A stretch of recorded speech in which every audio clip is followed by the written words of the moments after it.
Sports welcomes you to the following presentation of the National Football League.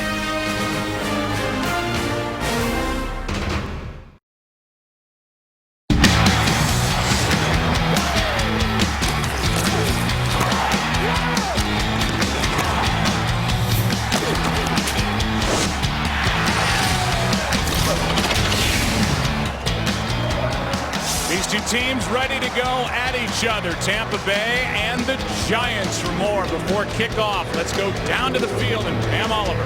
Joe, the Giants look back at that game and they see those flaws that are completely correctable. Tom Coughlin looks at it and said, we were awful. Jason Pierre-Paul told me, he admitted there were just a lot of selfish play along that defensive line, which of course is the team's strength. He told me between himself, Osi Umenyiora, Justin Tuck, they went after sacks willy-nilly, just ignored their assignments. But today the emphasis is on team. Door. Pam, not only did they not get any sacks against Tony Romo, they didn't hit him. And their big three of Osi Umenyiora, Jason Pierre-Paul, and Justin Tuck whiffed last week. I don't think they're going to whiff this week. They're ready to come after Josh Freeman. Well, there's a lot of things that Tom Coughlin wants to see done differently in this game, and that's certainly at the top of the list, Joe, because you're right.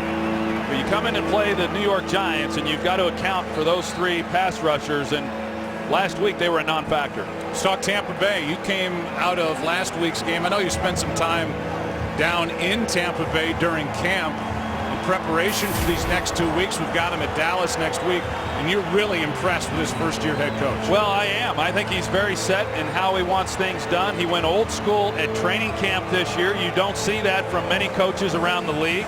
He was very demanding and worked these guys exceptionally hard, and I think with that, it was important then to have success early, and that was a big win last week against Carolina. Off we go.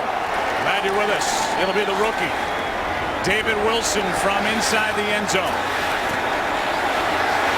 Nice return out near the 30, knocked down just shy of it. They're going to mark him with that little skid forward after a 33-yard return at the 30-yard line, where Eric Lorig made the stop, and now Eli Manning, who wasn't too upset with how the offense played last week. He said we just didn't get the ball enough, and there were his numbers from week one. Yeah, I thought Eli played well in that game last week. He just didn't have a whole lot of opportunity to get the ball down the field. Of course, he had some drops, but the biggest problem offensively last week is they were unable to run the football against the seven-man defensive front with the Dallas Cowboys.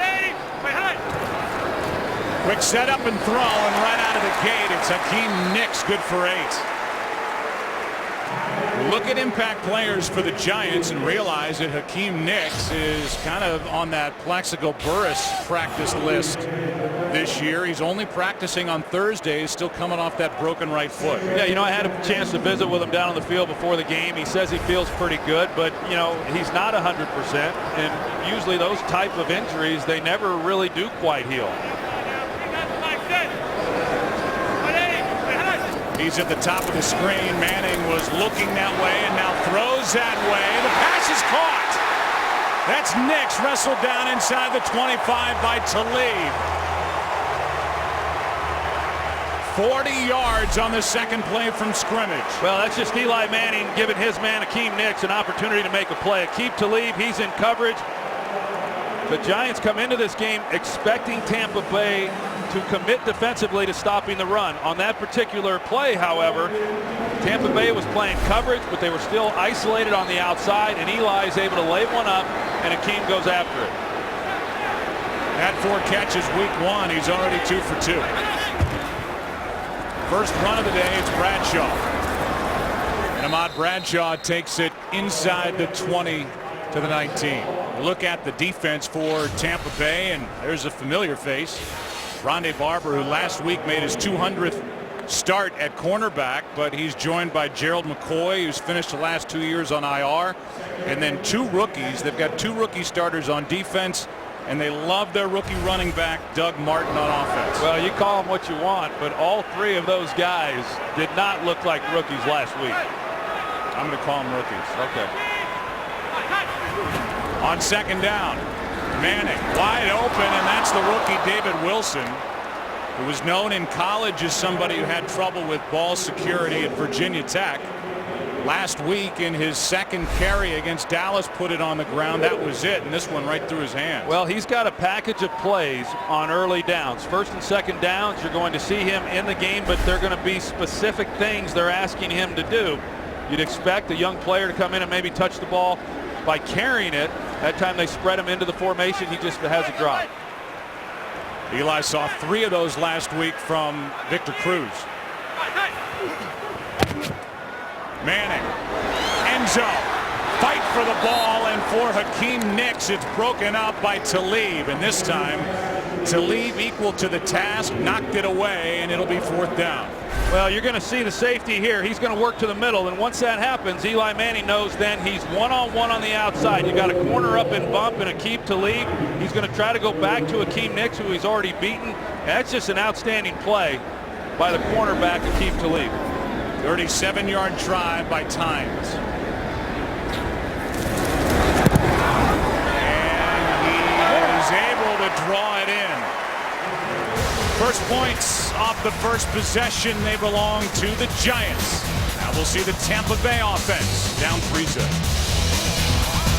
His Game on Fox is sponsored by Southwest Airlines. Find our fares online only at southwest.com.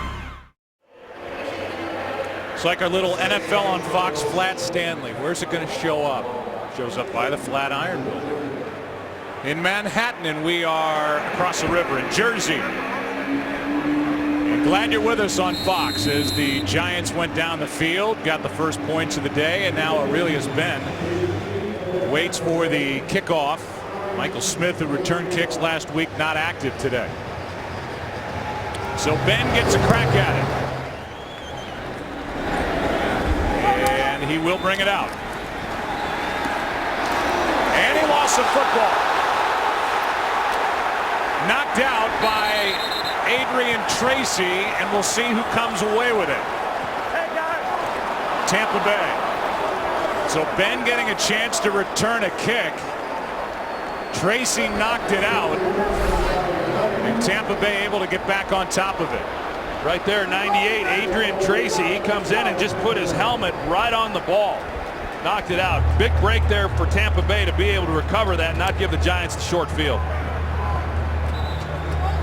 Helmet right on football, then into the air in the scramble. There's not a lot Aurelius Ben could do about that one. I mean, they'll be on it pretty good, I would imagine, on the sidelines. But a big guy like Tracy coming in, putting the helmet on the ball, it's difficult to hang on to it. Tampa Bay kind of huddled up on the sideline, and they come out as a group and go right to the line of scrimmage, and they hand it to their rookie. We'll see a lot of Doug Martin today. He picks up 4.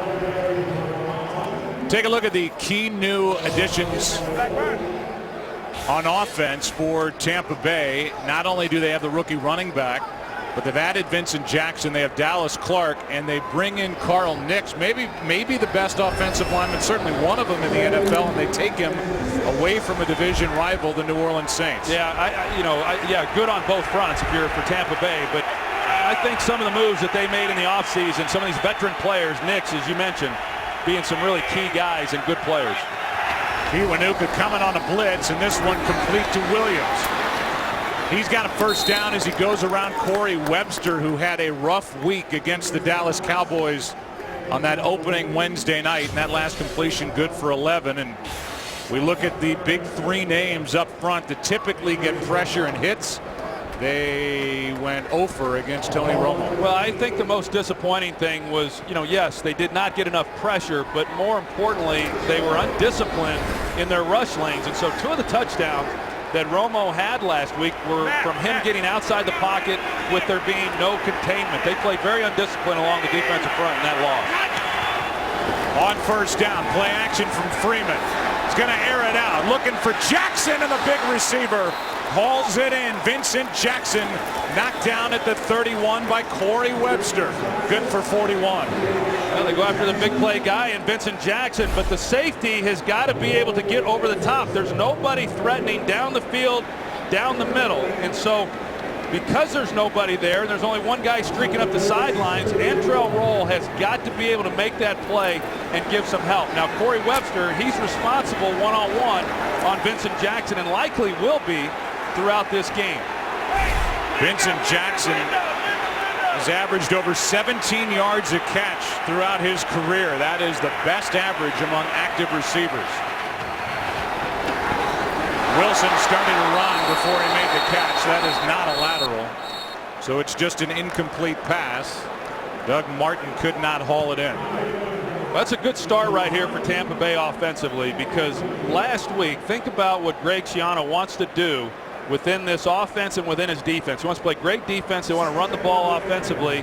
And when you play that style and don't get the ball down the field with big plays, scores are going to be tight throughout the game. They come in here today. They really didn't have any big plays last week in that win over Carolina. But here on their first possession, they get the big play up the sideline to Vincent Jackson.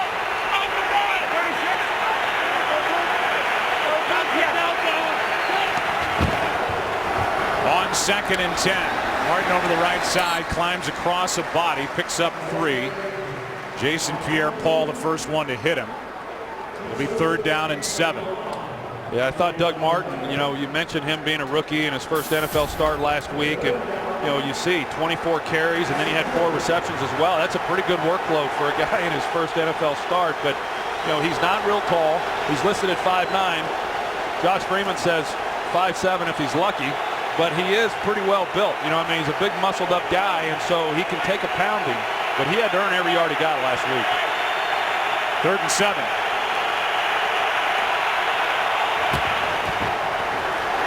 Freeman trying to set up a screen. He hits DJ Ware, who's going to be crunched short of 1st down yardage. Got 1, that's it. And like the Tampa Bay defense on the other end of the field, the Giants defense stiffens up. The closer Tampa Bay got to their end zone, a field goal try from Connor Barth is coming up.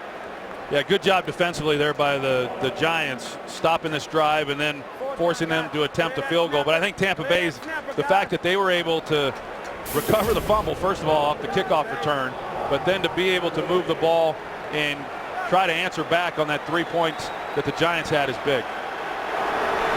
45-yard try.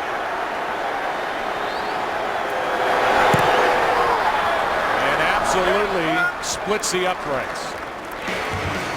45-yard good from Connor Barth with traded field goals.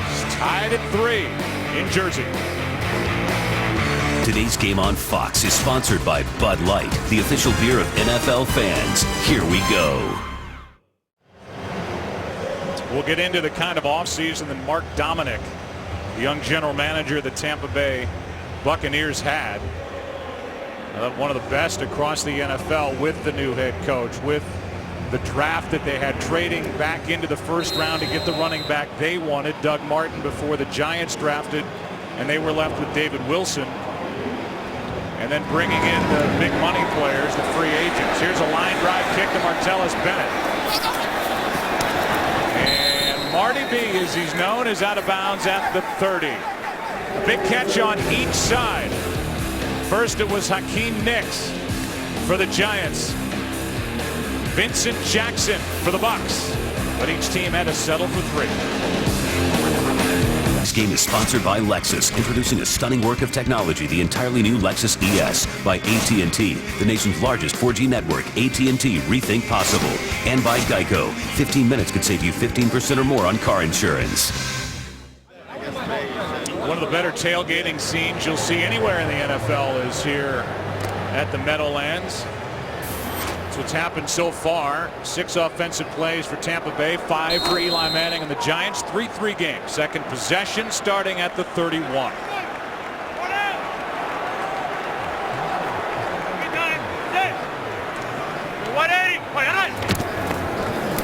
Starting with a run. Bradshaw over the right side got nada. Knocked down by Gerald McCoy. Well, there's first-year head coach Greg Schiano, and we got a hold of his Ramapo High School yearbook. It's about 20 miles northwest of the Meadowlands, Franklin Lakes, New Jersey.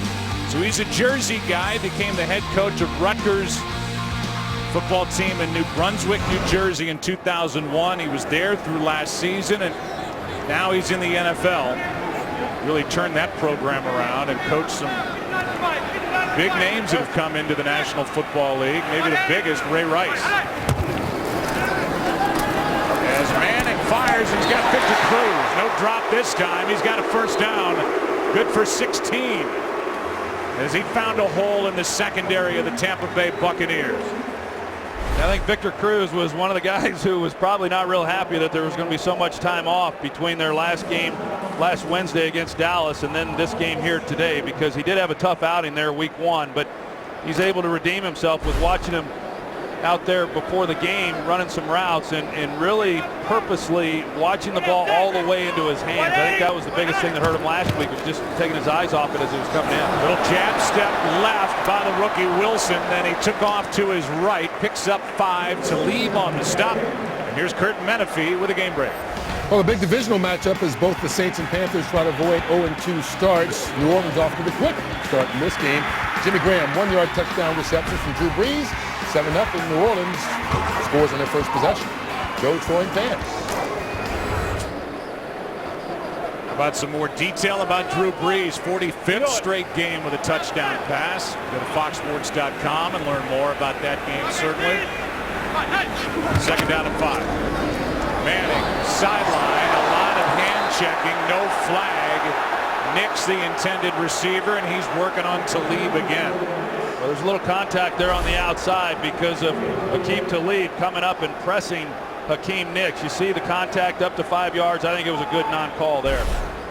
Well, you mentioned Greg Schiano, and he talked about when he was in the NFL as an assistant coach on Dave Wanstead's staff there in Chicago, and he loved it, during that time, because it was like a football lab. He said you didn't have academics, you didn't have recruiting, it was just all football all day with both the players and the coaches, and I think he was excited to get back to that atmosphere here in Tampa.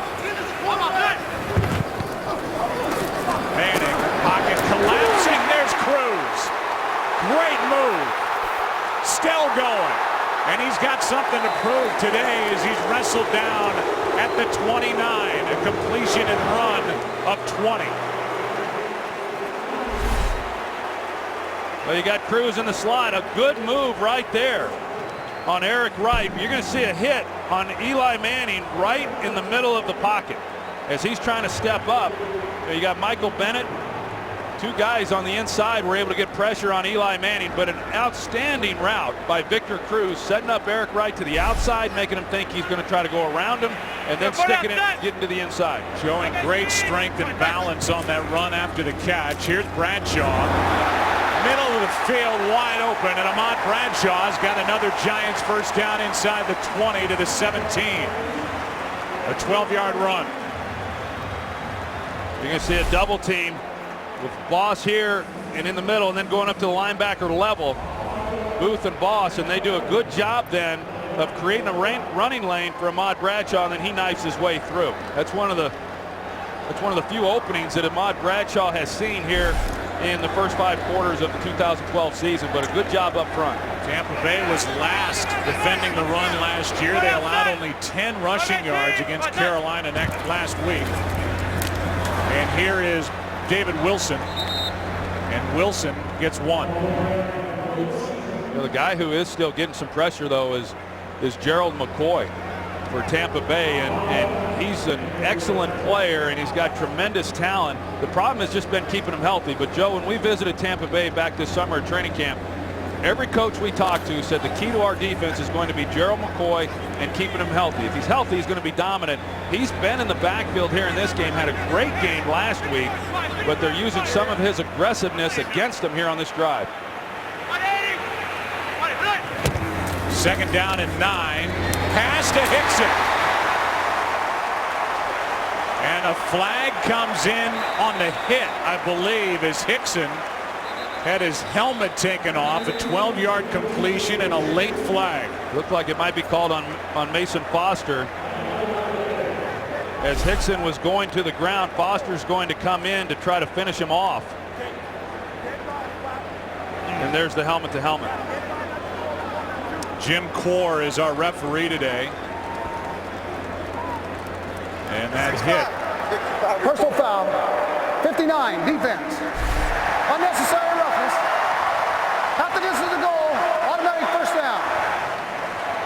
It's a hard call on Mason Foster because, I mean, it's the right call. It's the right call because he was defenseless and it was helmet to helmet. So the officials do a good job of making the call. But for him, he's just trying to finish the play.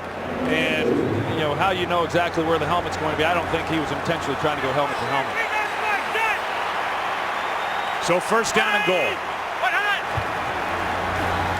Manning rolling to his right, has a man wide open, and that's Will Beatty, the backup tight end. Meanwhile, Ahmad Bradshaw was wide open, but he threw to the backup tackle, the former starter Beatty. Well, that's one of those things where you go over in practice and you outthink yourself because Beatty's going to be running the crossing route. And I bet in practice that was the guy who they said is definitely going to be open. They're not expecting him to go out in the pass route, but to the front side, Ahmad Bradshaw, who should be the first guy in the progression according to that play, but Eli just bypassed him and didn't get it out in front of Beatty. Now Bradshaw goes nowhere on second and goal. Look how open Ahmad Bradshaw was when Manning threw to Beatty. Yeah, he comes out of the backfield and well, there was a tackle there.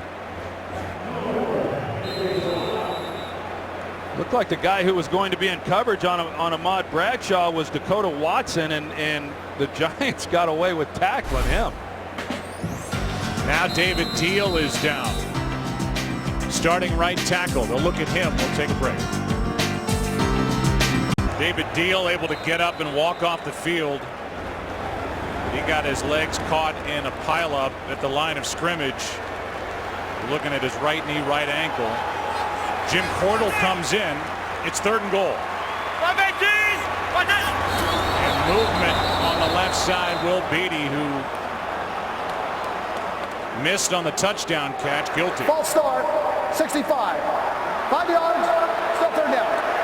Well, I thought the Giants more than likely on that particular play were going to use play action to try to punch this ball into the end zone, but now with the 5-yard penalty, there's no doubt they're going to have to throw the ball. You know, you talk about Dave Deal, and I mean, God, how valuable is he? You know, his ability to play all the positions. The only position he's not started at along that offensive line is at center. That's a huge blow for such a versatile guy, and really a working pro. Big number 13, Ramses Barden, is in the slot. 6'6", 224. See if Eli looks that way.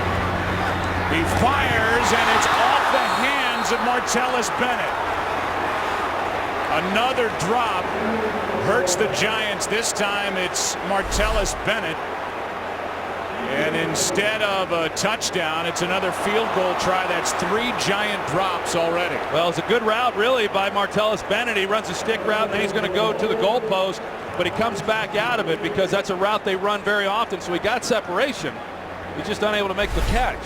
You know, last week was targeted 7 times. Probably can't remember the last time he had that many balls in his direction. 24-yard try, and it is drilled by Tynes, but that will feel to the Giants like a missed opportunity a couple of times over. 6-3 New York. 6-3 game, under 3 to play in the first quarter.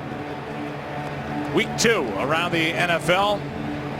And Tynes will kick it away. Aurelius Ben, who had it knocked out of his arms on his first try, is back there again.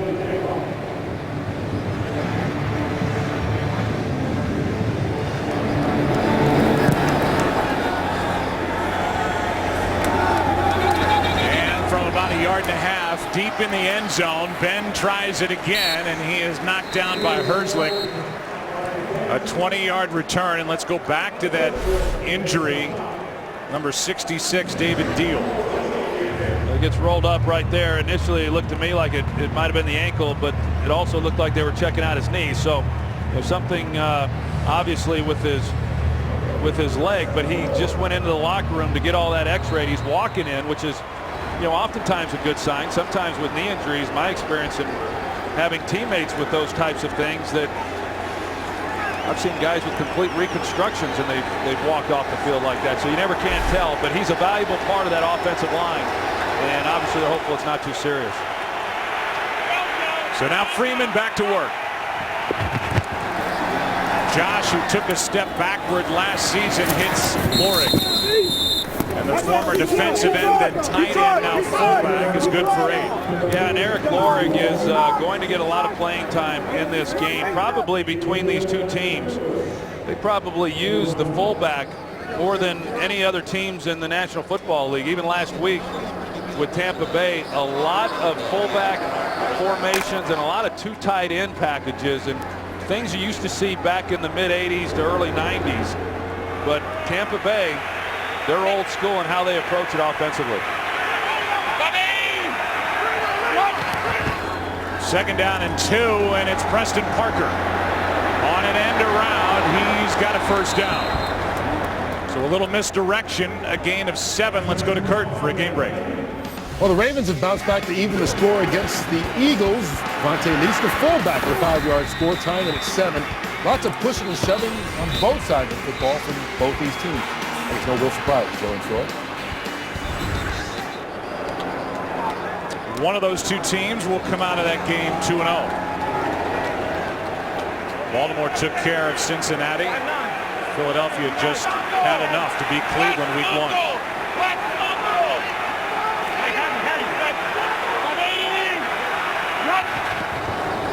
First down, play action. Freeman, plenty of time, and fires a strike to Vincent Jackson, good for 17.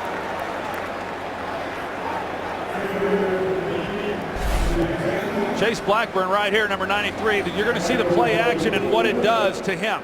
It forces him to come up. Then he's got to try to relocate the wide receiver and get underneath that throw. But because of the play action and holding him just long enough, he's the guy who has to be able to get underneath that throw, or he's the only guy, I should say, who can defense it. So an excellent job offensively there within the scheme, and then the play action doing what it's intended to do.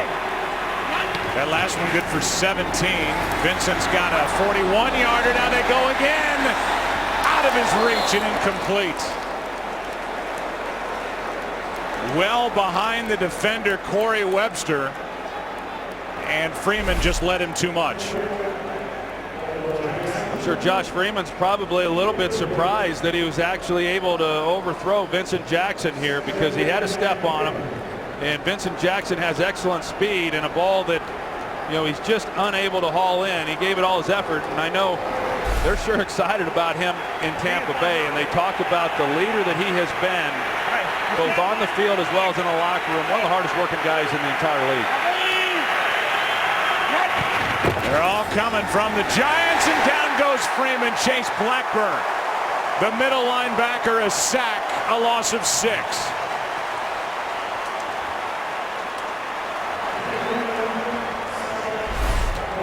Blackburn's right here in the middle, right guard, Ted Larson. He's got to feel that and know that he's the most dangerous and make sure he takes that blitzer. But because he does not, he doesn't recognize it soon enough, Blackburn's able to shoot the gap, and Freeman has no chance. 3rd sack of the year for the Giants, first for Blackburn. 3rd down and 16.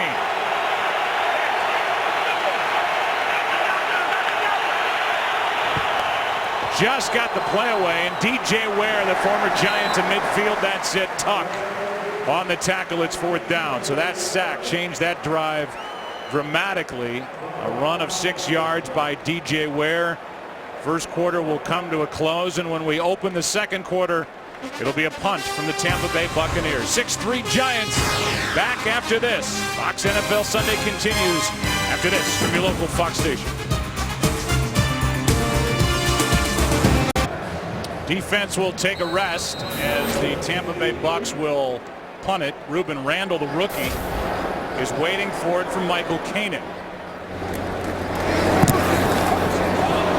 Nose of the football down. So is Kanan. No flag, and the fair catch by Randall at the 11. Let's talk about baseball next week. Fox Saturday Baseball and games with plenty of playoff implications. We've got the Dodgers taking on the Central leading Reds in the National League. The Braves taking on the Phillies, who are coming out of nowhere.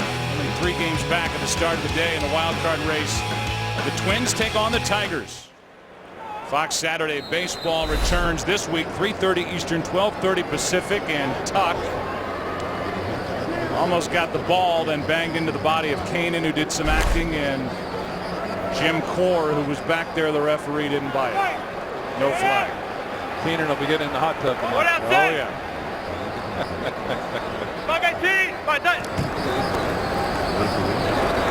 Manning coming with pressure, and this one's picked off by Mason Foster.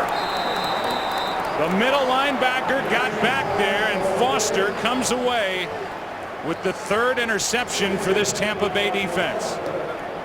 Excellent job by Mason Foster. He's just reading the eyes of Eli Manning, and you're going to see as he drops into his coverage, once he recognizes pass, he's looking back. He doesn't really know where the receiver is behind him, but he just plays his area, and he's able to get underneath that throw. Obviously, Eli Manning, he sees him, but he's anticipating that he'll be able to drop the ball over the top, but he got more depth than Eli expected. 2 interceptions by this defense against Carolina last week. They get one here early against Eli Manning. This was a Tampa Bay team that was -16 in the turnover ratio last year, last in the NFL. Freeman throws it, and this one is incomplete with Webster defending Mike Williams. Let's go down to Pam Oliver.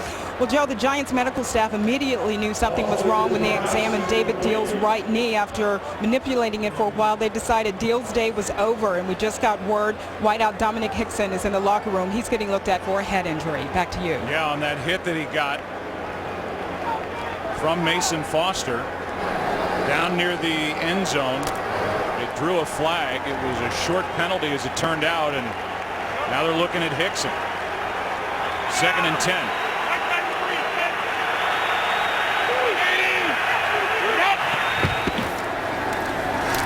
Handoff is to Martin, and Doug Martin lost a yard. Well, one of the things that Mike Sullivan, the offensive coordinator for Tampa Bay, what they want to do is make third downs manageable. So on first down, they have an incomplete pass. They come back on second down and run the ball, trying to keep it from being 3rd and long, but they don't gain anything there, so it is 3rd and long. But the Giants defensively are anticipating that, and on second down, they've been dropping in a safety, anticipating run, and they've been right a good amount of the time here in this first half.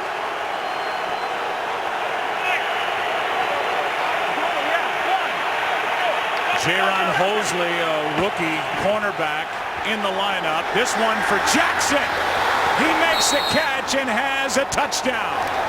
Got around Michael Coe, and Vincent Jackson is good for a 29-yard touchdown completion after the Manning interception. Well, the problem is they showed it right away to Josh Freeman what they were going to have. He knew he was going to have pressure, but he knew he had one-on-one with his best receiver against a young corner who started his first NFL game last week and got torched. And so now you've got Vincent Jackson. Not bad coverage throughout, but right here you see the extension. I thought that they were actually going to call Jackson for pass interference. He got the extension, which created the separation. 38th career touchdown catch for Vincent Jackson. A 29-yard completion on 3rd and 11, and it's a 10-6 Tampa Bay lead. Yeah. There's the completion, the catch. They love him in Tampa Bay, and why not? Big play receiver. Vincent Jackson in for the touchdown after the pick by Eli. This game on Fox is sponsored by Chevrolet. From kickoff to the last yard, Chevy runs deep. By Burger King and our delicious new line of salad wraps. And by Taken 2, starring Liam Neeson. The man with a particular set of skills is back. Giants defense on that touchdown on 3rd and 11 has the attention of Troy Aikman, and we'll hear about that after the kickoff. Back to the Giants from Canaan. David Wilson waiting for it.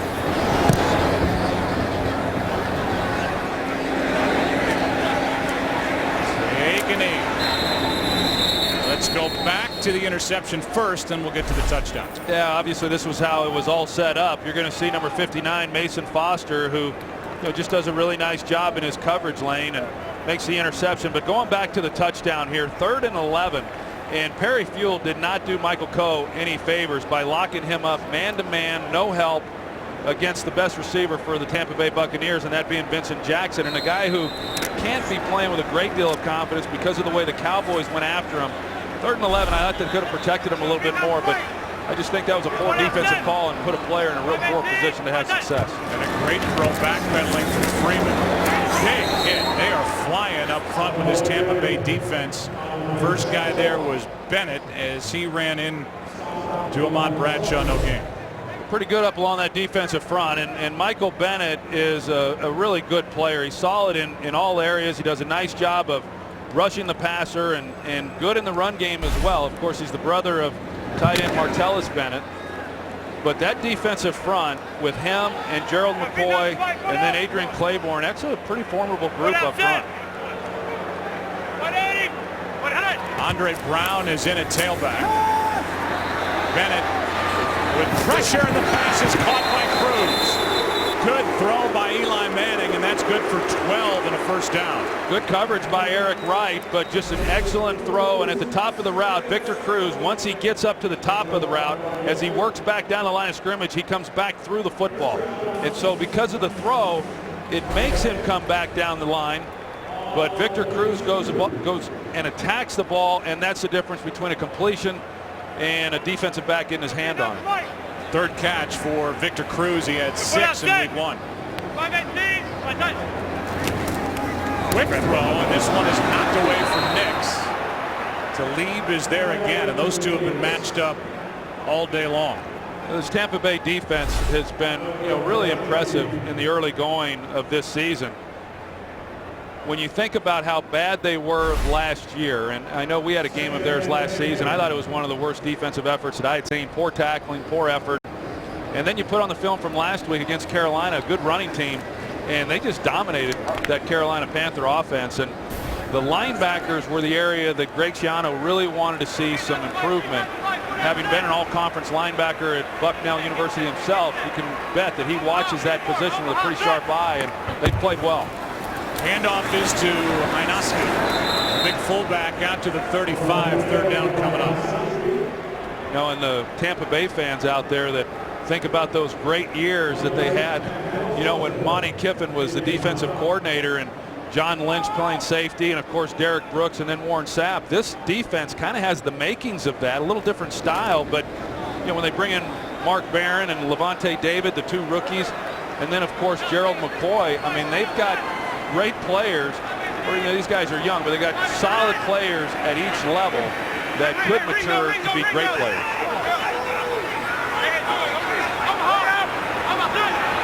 Third down and 7. Pass is caught by Nix. He's a yard shy of a first down. Leaping grab. Aqib Talib was good enough for the tackle to stop him short. Aqib Talib, he's been getting quite a bit of work here in this first half of this game. There with Akeem Nix, and good catch by Akeem, just comes up short. And I'm sure as much as Tom Coughlin would love to go for it, he just can't on this side of the field. Weatherford into punt. Strotter back, waiting for Tampa Bay. Line drive. Strotter from inside the 15. Makes one move, and Sammy Strotter is out across the 25. They'll mark him at the 26. Spencer Pazinger with a tackle after a 13-yard return. Tampa Bay with a football and a 4-point lead. Ed Svita, our master statistician here in the booth, notes that last week Tampa Bay ran it on first down 21 of 28 times. Troy, they've thrown it 6 times out of 7 on first down.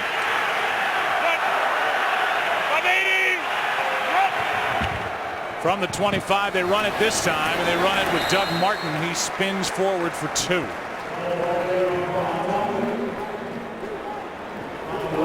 Jason Pierre-Paul made the stop. Well, Jason Pierre-Paul's been a little more active in this game. We talked about it at the start that those 3 guys, the big pass rushers, really weren't much of a factor in that game against Dallas. But Jason Pierre-Paul has been back there getting after Freeman a little bit more, and then does a nice job on the last play as well. LeGarrette Blount in the game. Former 1,000-yard back. Freeman nowhere to go except down in the arms of Jason Pierre-Paul. That's his first. Just nowhere really to go with the football for Josh Freeman, because I'd mentioned earlier on second downs they'd been running it. This time they try to throw it, but the Giants are one step ahead of them. They were playing coverage. And so as Freeman drops back and he's trying to decide, okay, well, where am I going to go with the football? He couldn't find an open receiver, and Jason Pierre-Paul, as I said, he's been creating a little bit of havoc back there in the backfield.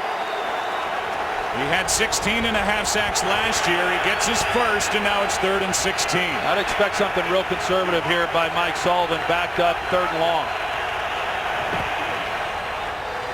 Setting up a screen for Lorig, and there to make the stop is Michael Boley.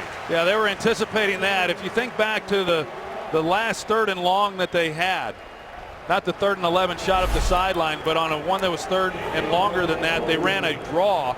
This time backed up. What they don't want to have happen is a big mistake and a turnover, and so they try the screen. The Giants anticipated something like that. Boley with a nice play. Dallas Clark on that reception, not Lorig, and a beautiful punt by Kanan. This is Ruben Randall, the rookie, across the 40. So good field position. The sack kind of flipped the field from Jason Pierre-Paul.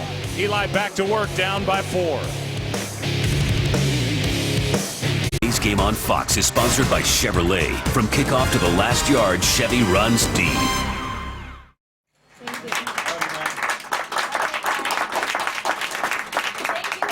I know you had fun yesterday, Troy, visiting Mount Sinai Hospital. We did, yeah. We went to the zone that Garth Brooks and my foundation, we build those around the country, and I got a chance to go by and visit the kids. And I know Marco, who I met yesterday, is watching today, so I'll give a little shout out to him. Big football fan. Is he a Giants fan? He is today. Okay. Thought he was going to give you. Why do you hate the Giants? Play action from Manning, and there's Cruz. He is dialed in today. Victor Cruz, good for 11. Now, one player who's not out there is Ahmad Bradshaw, the starting tailback for the Giants, because of this hit right here last time they had it. That's just hard to watch. And let's go down to Pam Oliver. Yeah, Ahmad Bradshaw has joined offensive lineman David Deal and wide receiver Dominic Hickson in the locker room. Bradshaw has gone in to get an x-ray on his neck, Joe. Yeah, it didn't look good. That's the one way that, talk about heads-up tackling, and that's the frightening move of a neck inward as opposed to side to side. Here's Hynoski with a spinning catch. The ball comes out as he hits the ground. And now Hynoski's hurt. They're going to say the catch is good. Eric Wright made the hit, and Hynoski can't get up. That's a tough play for a fullback because of the coverage. The corner has safety help, so he's able to come back and play those flat routes like that. And Hynoski's got his back turned. He's trying to make a catch on the ball, and as soon as he turns around, he's upended. Checking the low back of Henry Hynoski. It's been a painful first half for the Giants. Have lost Deal for the day. They're looking at Bradshaw and Hickson. Hynoski able to get up and run off the field, so that was a good sign. And now second down for the Giants.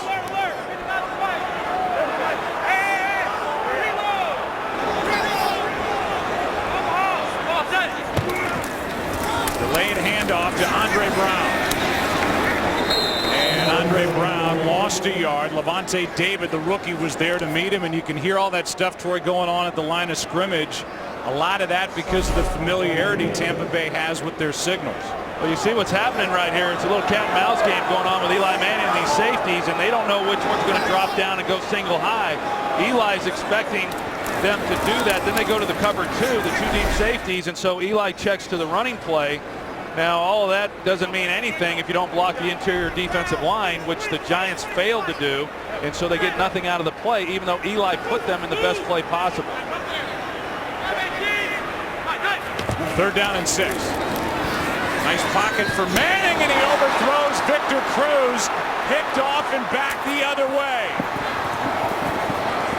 Back is Brandon McDonald with an interception, and McDonald comes away with a second Tampa Bay pick of the afternoon. There's a flag at the end of it on that pull of the jersey from behind, and that one got away from Eli Manning. Well, take a look here at Rondé Barber and see if he got away with a hold. He sure did, because Eli Manning is anticipating the out route by Victor Cruz, and you have to throw that ball on time if you're going to have a chance. And so Manning throws it as he should.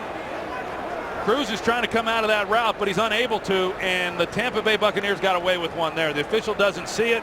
Victor Cruz knows it should have been called, and an interception the other way.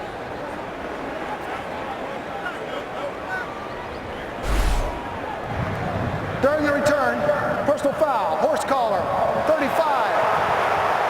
The return, or the offense, penalty half the distance to the goal, automatic first down. That's Andre Brown is in there because of the injury to Ahmad Bradshaw. And it happened right there.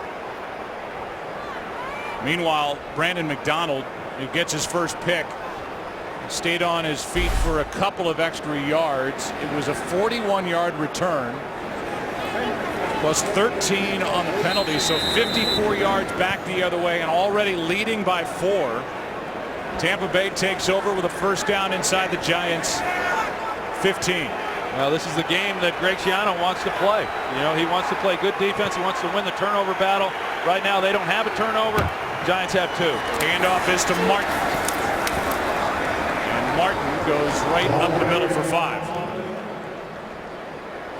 You know, we've seen Tampa Bay in this game. You know, I don't want to say conservative because they take their shots, but they're going to play the percentages. They're really going to rely heavily on their defense. And the way that you come into New York against a good Giants team is you just don't give them anything. You make them earn everything that they do get. And Tampa's been able to do that, take advantage of some of their opportunities, and then just play good defense. But most importantly, they've been able to get the takeaways, which have put them in another position to score. On second down and 5, the handoff is to Martin. Again, spins to the corner for the touchdown. The rookie's got his first, and that was him finding room to run. Got to the edge, and that's the first of many, you have to believe, for Doug Martin. Giants do the initial job of bottling everything inside. There's nowhere for Martin to run. But then once he spins out, there's no contain. You know, last week we said Tony Romo hurt them throwing the football, getting outside contained. This time Doug Martin hurts them because once he started the run in the middle, everyone collapsed on that. No one was on the outside. Tampa Bay, as we mentioned, traded up to get Doug Martin from Boise State. Thought he was the most NFL-ready back available. They have been thrilled. He's the starter, one of 3 rookie starters they have.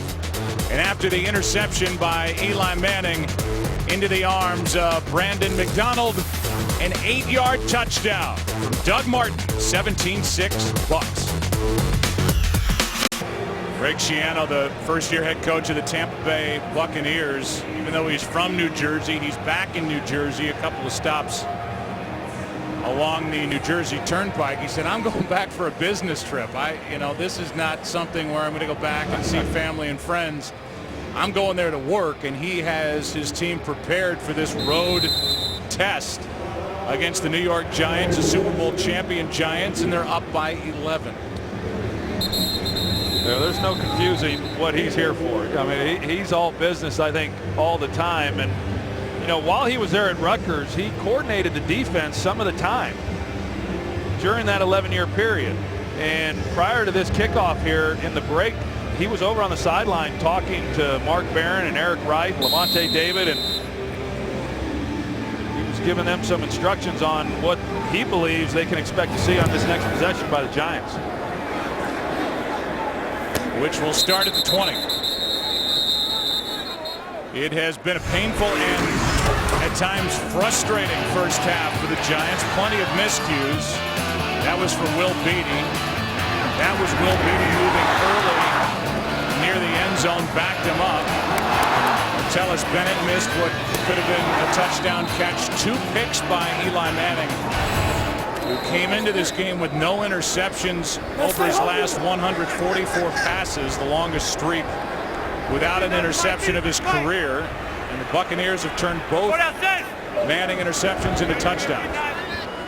5-18, Handoff is to Andre Brown. And the backup tailback is out across the 40 to the 43. David on the tackle after a 23-yard run. Well, considering this is an offensive line that's having to make some adjustments, you're going to see the blocks on the interior side of the ball. And then Andre Brown, he's just able to get into the hole and get going north and south. He's on the safeties before you know it. It's a nice job offensively. And Pat Flaherty, their offensive line coach, he's working overtime in this game, trying to sort it all out with the different bodies having to go to different positions. Again, and a nice carry by a third-year player. As a penalty flag hits the ground, Andre Brown, third-year player out of NC State, picked up last year as a free agent. Ahmad Bradshaw is out of the locker room and just watching. Here's the call on the flag. Holding, 64, offense. 10 yards, first down. They get David Boss. Right in the middle of the screen there, 64. Easy call. He gets called.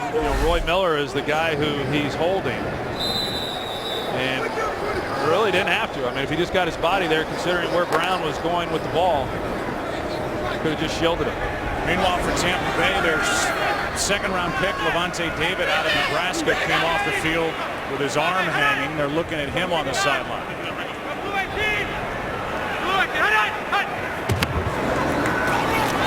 On first down, Manning throws, penalty flag flies. And Victor Cruz was looking for the flag, and he got it. Well, let me just tell you something. If you're a wide receiver and at the end of the play your jersey's hanging off your shoulder pad, then there's a pretty good chance that holding should be called. So Eric Wright, they got him, and then Adrian Claiborne got Eli at the end of that play.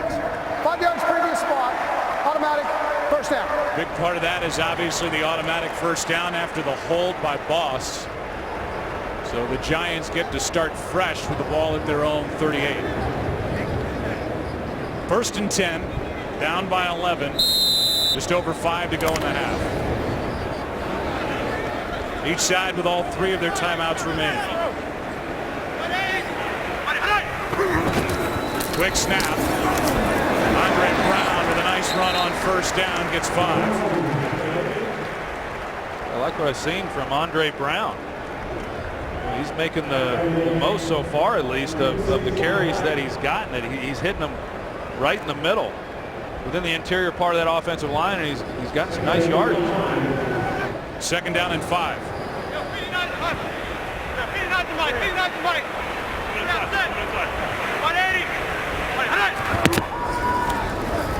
Manning finds Bennett. And Martellus Bennett, who missed on a touchdown catch earlier, has got a first down inside Tampa Bay territory, a gain of 11. Well, I got to talk to tight ends coach Mike Pope before the game, and he said about Martellus Bennett the same thing that they were saying in Dallas about Martellus, and that is he's an enormous talent, got a lot of ability, and it's just about him kind of putting it all together and concentrating and committing to himself. And it looks here in the early going that the Giants are going to give him every opportunity to be successful. On first down, underneath, it's Victor Cruz. Cruz made a move, lost a yard, gained 3. Quincy Black was there to make the stop. Second and 7. This would be a nice drive for New York if they're able to capitalize on this and really come away with any kind of points. Levante David, who is the defensive play caller, is still on the sideline for Tampa Bay. Putting a wrap on his right wrist and hand.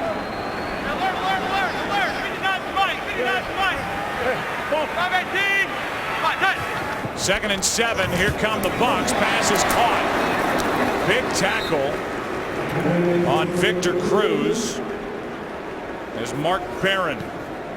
Well, you heard Eli Manning yell 59's the mic. That sets the protection, and he anticipated that he was going to get the blitz off the slot once he saw the safety rotation, and he got it. The ball comes out quick, and that's how you beat the blitz. Now, it forces the Giants into third down because the ball did have to come out quickly, and this is a down so far in this game that the Giants just have not been real good on. Might have 2 plays to get 2 yards here, even though it is 3rd down. They fake it to Brown. Manning finds his man. It's Victor Cruz. And Cruz is wrestled down with a 1st down for the Giants at the 35. See Victor Cruz, he's getting a lot of work in this game today as well. And I think all the criticism that he received after that game last week against the Cowboys really frustrated him. And he's done a nice job here in this 1st half. Here's Brown. Andre cuts through the middle of the field. And a nice 1st down carry that will take us inside 2 minutes. Clock is stopped. Bradshaw's watching, and all of a sudden everybody knows the name Andre Brown. 2-minute warning. Couple of things. First of all, Levante David is back out there for Tampa Bay, the signal caller defensively for the Bucs, with his right hand and wrist wrapped.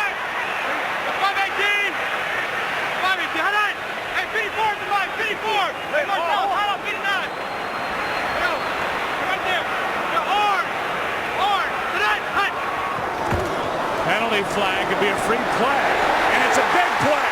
Touchdown Knicks.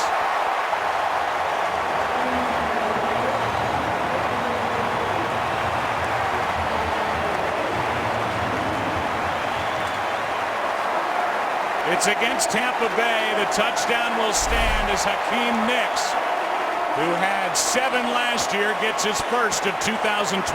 That's such a good route by Hakeem Nicks, and you see him kind of stick Aqib Talib, and this time he started to look like he was going to go to the outside, and then he sticks it back to the inside. And good anticipation there by Eli Manning, recognizing the release that he took and then putting the ball right on him. And you're right, I mean, a free look because of the neutral zone infraction. Just a good drive by the New York Giants. And just like that,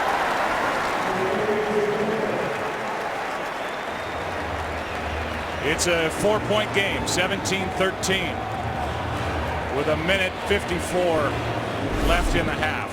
There's a little game going on with Rondé Barber and Eli Manning, and you're going to see as the ball is snapped, all he has to try to do then is make sure nobody works that way to Hakeem Nicks. And when he comes back to him, Hakeem Nicks beat Talib off the ball so badly, it was a pretty easy completion for the touchdown.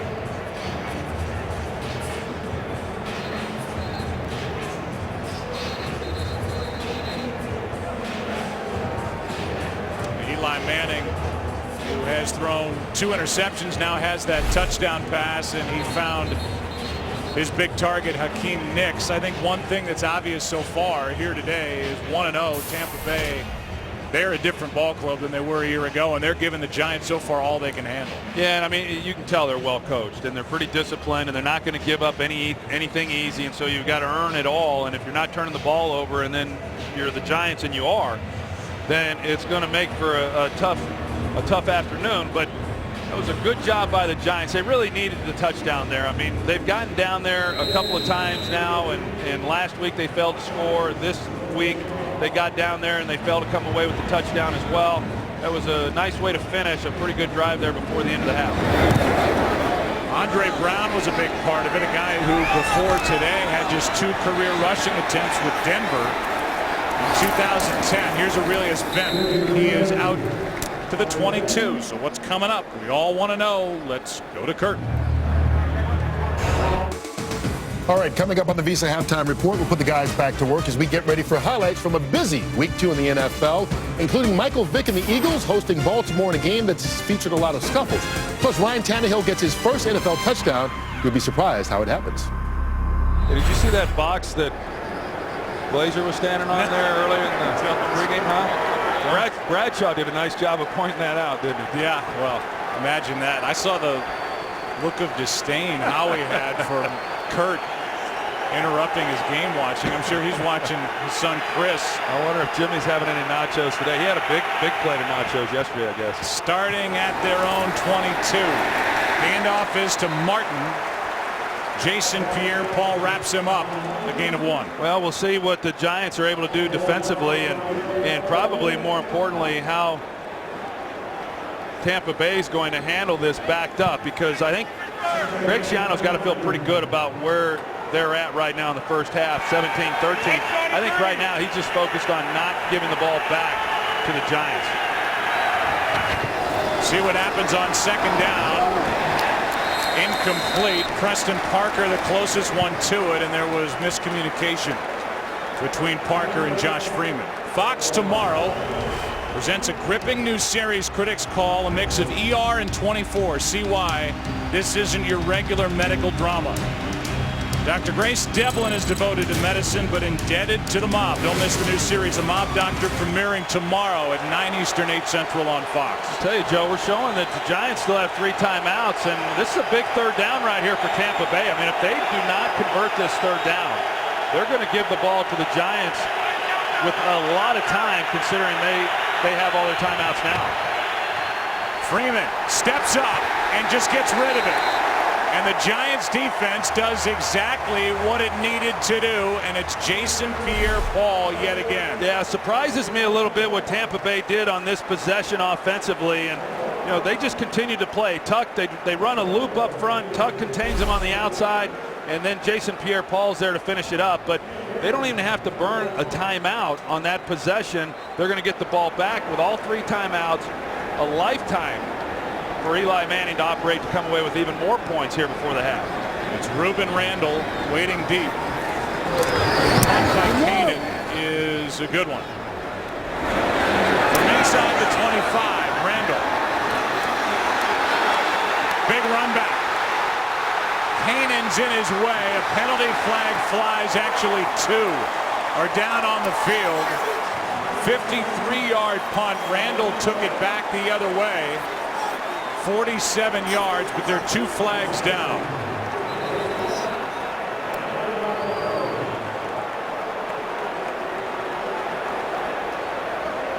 And both groups are moving back down toward the Giants' end zone, indicating this one is coming back.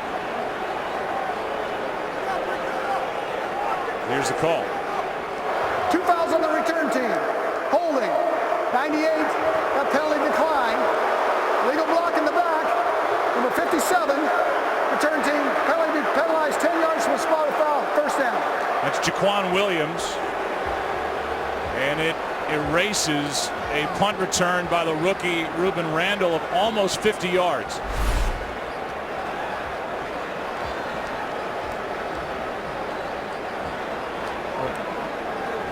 Well, no, that was not Jaquan Williams who I circled. It was Jaquan Williams who came in at the end there, that the officials right there watching it, and that's who got the call. There's the block right there in the back. And instead of starting at the Tampa Bay 31, the Giants start at their own 25, down by 4. That's Nix. He's had a good first half, bad foot and all. He practiced only 1 day this week. Talib is on him again, and a timeout taken by the Giants, their first. 17-yard completion right out of the gate. Well, Akeem Nicks has just done an excellent job of his releases off the line of scrimmage. Aqib Talib has throughout this first half come up and challenged Nicks, and Nicks has just done a good job of mixing it up. And that's the whole key. I mean, he's a big physical guy, and if you can get a good release, then you create the separation, and you have the type of half that he's had here in this game. You've got the injuries on the Giants side. Both Deal and Bradshaw are finished for the day. And no sign of Dominic Hickson since he went in. Getting word that he's out for the rest of the day. Been a lot of mistakes by the Giants, and yet they could take a halftime lead. Here's Victor Cruz. And Cruz almost gave up first down yardage. He had enough. And a timeout taken again by the Giants with 36 seconds left in the half. They'll have 1 timeout left, and the ball in Tampa Bay territory, just shy of the 47. Well, they switch release this on the outside, as you're going to see Victor Cruz, because they're in man coverage. the problems that then creates for defensive backs, because you don't want to get picked, and so you give some ground and it opens the underneath throw to Victor Cruz. I'm a little surprised. You know, coaches so many times are quick to call timeouts because they don't want the half to end with timeouts in their pocket. But boy, they had the Tampa Bay Buccaneers defense on the ropes, and could have gotten a few more plays without being so quick to use those timeouts because the clock was running. Still plenty of time. 39 seconds left. You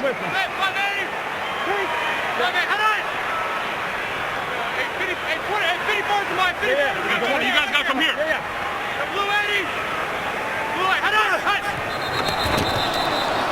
Beatty out at left tackle, moved again. False start. 65. 5 yards. First down. That's his second of the day. Yeah, Michael Bennett, the defensive end for Tampa Bay, he was moving as well, but they got Beatty there on that left side. He was reacting really to Adrian Claiborne, as you saw. But Adrian Claiborne did not get into the neutral zone, and so Beatty was the one who was called with the penalty. They've got Sean Locklear now at right tackle, taking over for David Deal, and Beatty in at left tackle. Beatty's been bothered by a bad back. Manning hangs in there and finds Victor Cruz. And Cruz is down to the 39-yard line. And Tom Coughlin comes out onto the field to use the Giants' final timeout. And so that's what you have here now, is they had 3 timeouts and they burned them on 3 consecutive plays, and now they've got to be real careful. You know, still time if they complete something in bounds to where they can clock it and stop the clock, but well, they just put a lot more pressure on them offensively than what I think they really needed to, considering how many timeouts they had to start this possession. But I want to go back to what Tampa Bay did when they had the ball, and to come out and stop the clock, trying to throw it. They were backed up, and a team that had shown, you know, being pretty close to the vest on how they were calling the game. That was one mistake I think they've made here in this first half, is not taking more time off the clock when they had it. 2nd and 2.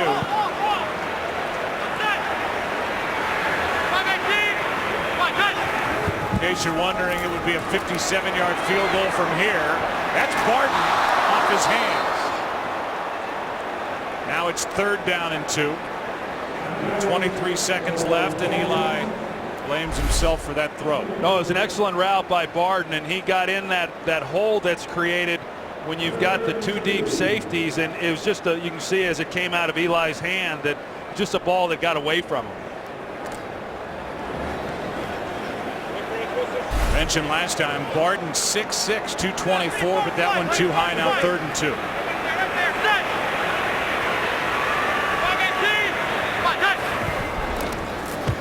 That one's picked. Intercepted by Eric Wright, and the free agent pickup. Eric Wright still going. Wright's got a blocker in front of him. Eli Manning to beat, and he's in for the touchdown.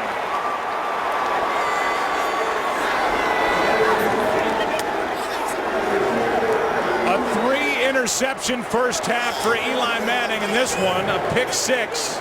60-yard return by Eric Wright. And it's Tampa Bay adding to their lead before the half. Joe, Eric Wright was coming on a slot blitz. He recognizes he's not going to be able to get there. He stops, and he gets right in the lane there where Eli was throwing the ball, and it looked like Wright was going to just go to the ground right about there and realize that, hey, I've got the ball, rather than risk it being fumbled, run out the clock, get out of this half. But he kept the play alive, and all of a sudden he gets out to the right sideline and nobody there to make a play on him. Adrian Claiborne was out in front of him. Manning was the closest one to him when he went in. And it's back to an 11-point game with 8 seconds left in the first half. You know, it was interesting, Troy, to watch these two. And it happened a little bit before they snapped the ball. Obviously, as Eli Manning looked at Victor Cruz, they had a little hand signal prior to that 3rd and 2 throw. We've talked about the familiarity with Mike Sullivan, the offensive coordinator now for Tampa Bay, and the work that he's done with the Tampa Bay defense, talking about the Giants offense. And then you dissected it perfectly, coming on a blitz, stopping and getting up and getting the pick is Eric Wright. Yeah, there's a lot of stuff that's happened throughout this week because the coaches are so familiar with each other. But that play there, Joe, was really just a guy in Eric Wright, doing what good players should do. And, he's on the blitz. It's a quick drop. Manning's going to throw the ball out quick to Cruz. He stops. Eli's got to see him. I mean, he's right in his face, and he's got to know that, okay, I've got a defender who's underneath my throw to my outlet receiver with the blitz. But, Eric Wright, give him credit for making the catch. A lot of times those guys are there and they're not able to catch the ball. He catches it. But then here, I mean, a lot of hustle initially. And as I said, I thought Eric Wright was just going to take a knee and not risk turning the ball over again. And, how he's able to turn that into a touchdown is pretty impressive. All 3 picks have led to touchdowns. That one immediately, and you can see that little point by Eli Manning, not to make too much of it because it's just a quick throw. Timeout taken by Tampa Bay prior to this kickoff with 8 seconds left, and what a return by Eric Wright, and what a jolt here before the half to the defending Super Bowl champions, who are already 0-1 on the season. Well, that's a huge swing. I mean, it's a 17-13 game. The Giants had already scored a touchdown. They get the ball right back, and the Giants are thinking, okay, at worst 17-16 at the half. I mean, that's a minimum a 10-point swing, and it's huge. I mean, now, all of the momentum obviously swinging back to Tampa Bay, and give this defense some credit. Bill Sheridan, who was with the Giants for 5 years, was a defensive coordinator 1 year, lost his job. They bring in Perry Fuel, and he's now coordinating this Tampa Bay defense. And as we said, it is night and day from what this team put out on the field last season. Yeah, you bring up a good point. Sheridan was here 4 years as a linebacker coach, and that 1 year as defensive coordinator for the Giants. They allowed 427 points. He lost his job. Now he's the coordinator of the Tampa Bay Buccaneers defense. His group has had some day. David Wilson on the return. Can't make it to the 10.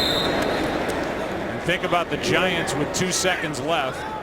Offensively, they've got 278 total yards, 16 first downs, but only 13 points, and they trail by 11. Eli Manning with 2 seconds left. Nothing to do here with the ball at the 8. Tampa Bay, after winning at home against Carolina week 1, they have come in here and shown the defending Super Bowl champs a lot here defensively in the first half. Visa halftime is coming. 24-13 is the score. Tampa Bay on top on the road. Kurt and the guys coming up. Visa halftime report after this from your local Fox station. Should be some second half.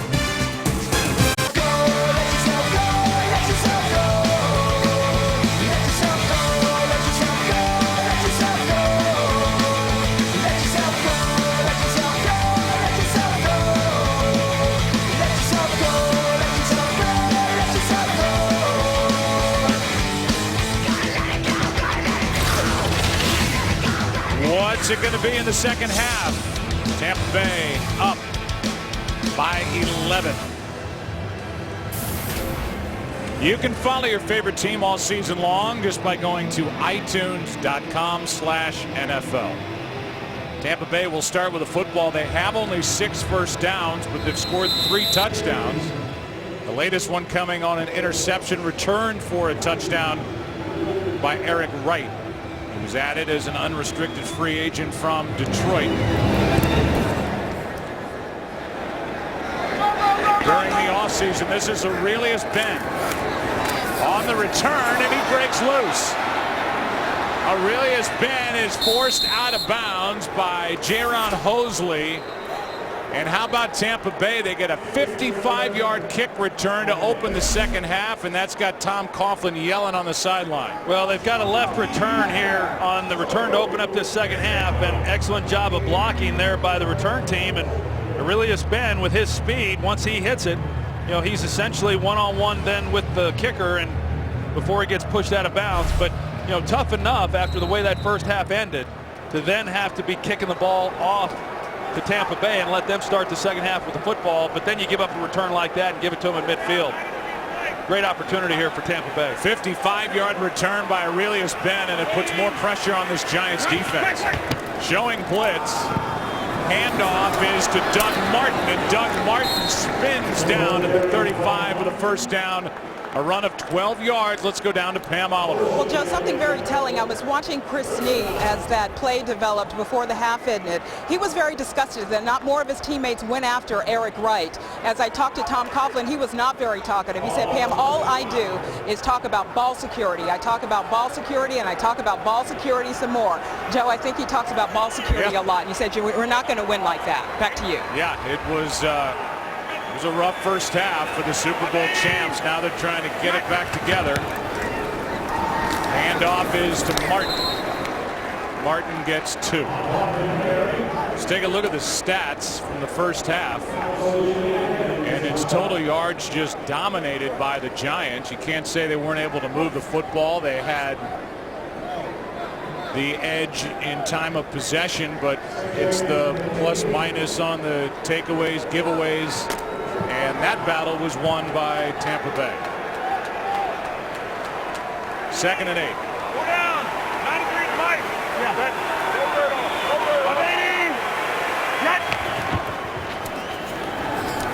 Play action from Freeman, and now he just gets rid of it.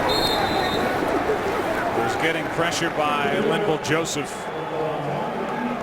It's 3rd down and 8. I think you've got to be impressed with what you've seen from Tampa Bay, and you mentioned it, only 6 first downs there in the first half, but it's plays like this, and they've talked to Josh Freeman about that. Last year, 22 interceptions, fumbled the ball 5 times, 27 turnovers from him alone, and they have talked to him throughout the offseason, throughout training camp.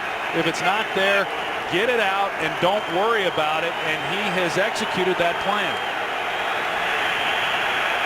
Both Ware and Martin in the backfield.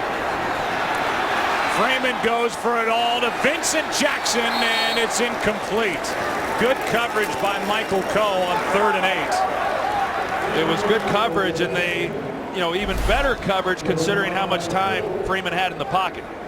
And they've got, Entrell roll. He's expecting the square in, and as a result of that, then Coe is locked up man-to-man on the outside, and you would think that Vincent Jackson was the defender there, keeping Coe from being able to have an interception. He makes a play and knocks it down.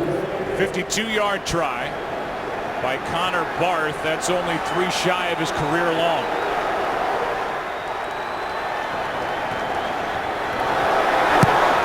And Barth hits it well and has enough for 3 more points for Tampa Bay. Connor Barth from 52 makes it a 14-point game here in the Meadowlands. Game on Fox is sponsored by Southwest Airlines. Find our fares online only at southwest.com. By the all-new Dodge Dart. Dodge, new rules. And by the Samsung Galaxy S3. The next big thing is here. It's a 9/11 memorial, which is a must-see in Lower Manhattan if you get here. And it's a 14-point game across the river here in Jersey with 13-14 left in the 3rd quarter as Kanan kicks it away. David Wilson, the rookie, getting a chance. He can really run. Great speed, spinning his way out across the 40. And exactly what the Giants needed back the other way, a 44-yard return.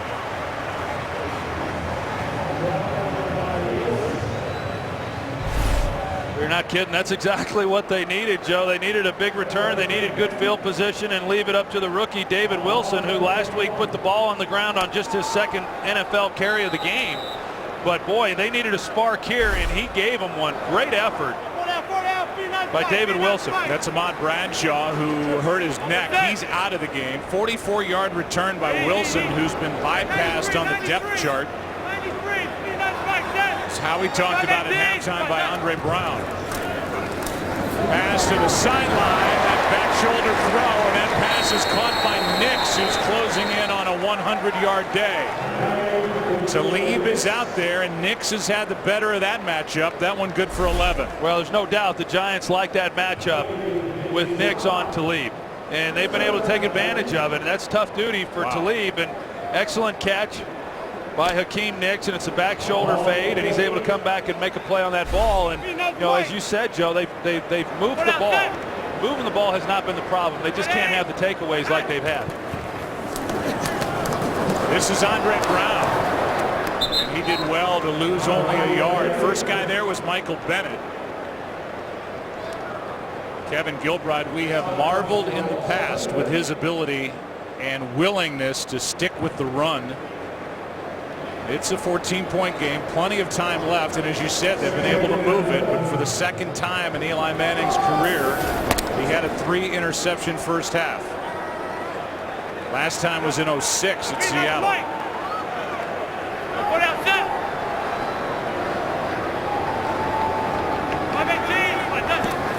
Second and 11. Pass is caught. Good throw by Manning, and that's Bennett, the tight end. Ball comes out, whistle had blown, and then a 6-yard completion to Martellus Bennett.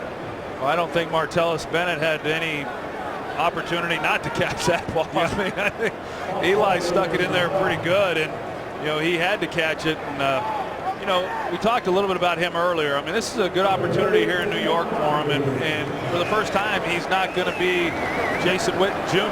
You know, I mean, he gets a chance to come here where they've been able to develop some tight ends and do some things with. Think about Kevin Boss and Hank Ballard, and you know, they're hopeful now that Martellus Bennett can be that guy who they don't need to be a great player, but they just need him to take some of the pressure off those outside guys. It's 3rd down and 5. This one is batted down. At the line of scrimmage, it's 4th down. Dakota Watson was in there, the linebacker. Number 56 got his hand up.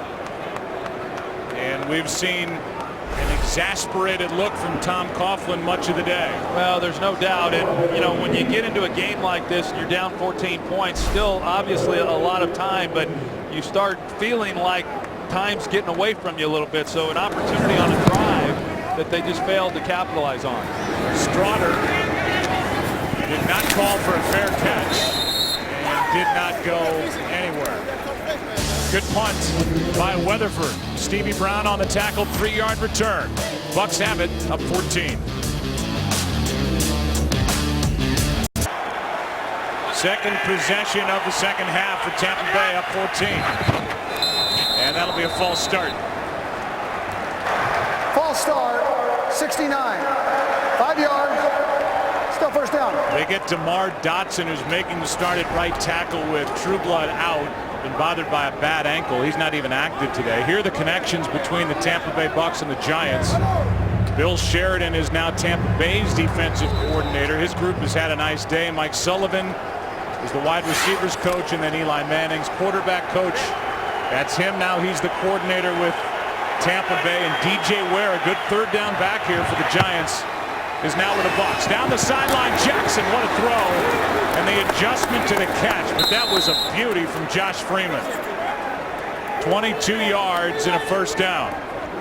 Well, it's a good throw because Josh Freeman recognizes what he has, and whenever he's had that in this game, Vincent Jackson one-on-one, he's looked him up and he's tried to get the ball in his hands. And you know, we saw the back shoulder throw from Eli Manning to Hakeem Nicks. This time Josh Freeman makes that exact throw to Vincent Jackson along that sideline against Corey Webster.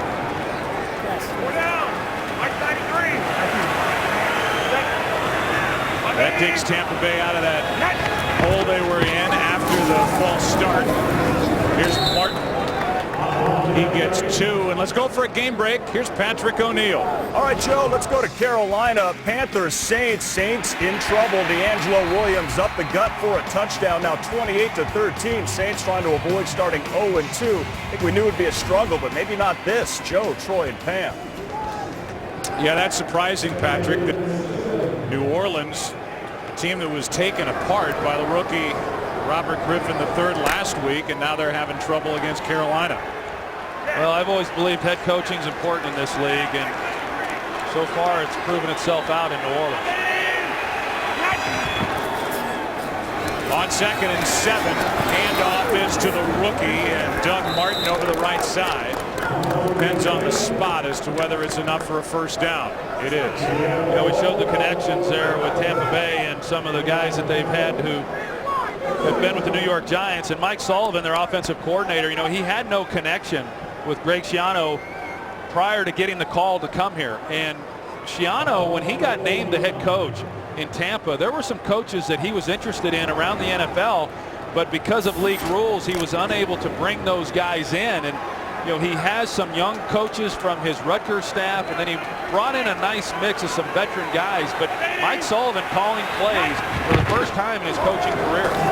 Here's Martin again. He's been busy, hits the hole hard. As you said, not a big guy, a shorter running back, but muscle bound, picks up 4. Jason Pierre-Paul made the tackle. Well, we saw it last week in the Tampa Bay game, and you see it really all around the league each week, that you come out, you try to run the ball early. It is hard to run the football early in NFL games, but if you stick with it, then things start to open up a little bit. Overall, this Giants defense has done a good job, you know, stopping the run, but on this possession, some things are starting to open up a little bit more that weren't quite there in that first half.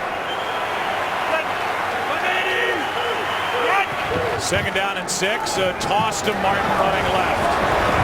Gets around 2 tacklers and is forced out of bounds by Antrell Roll over on the sideline, a gain of 5. Well, and that one was just a product of poor tackling, because Chase Blackburn read it beautifully, and the guys up front did their job, and they're keeping the guys off of him, and yet he was in the hole ready to make a play, and he's unable to get him on the ground. See Vincent Jackson, the big-bodied receiver, taking care of Matthias Kiwanuka. Harry Fuels group now needing a stop. It's 3rd down and 1.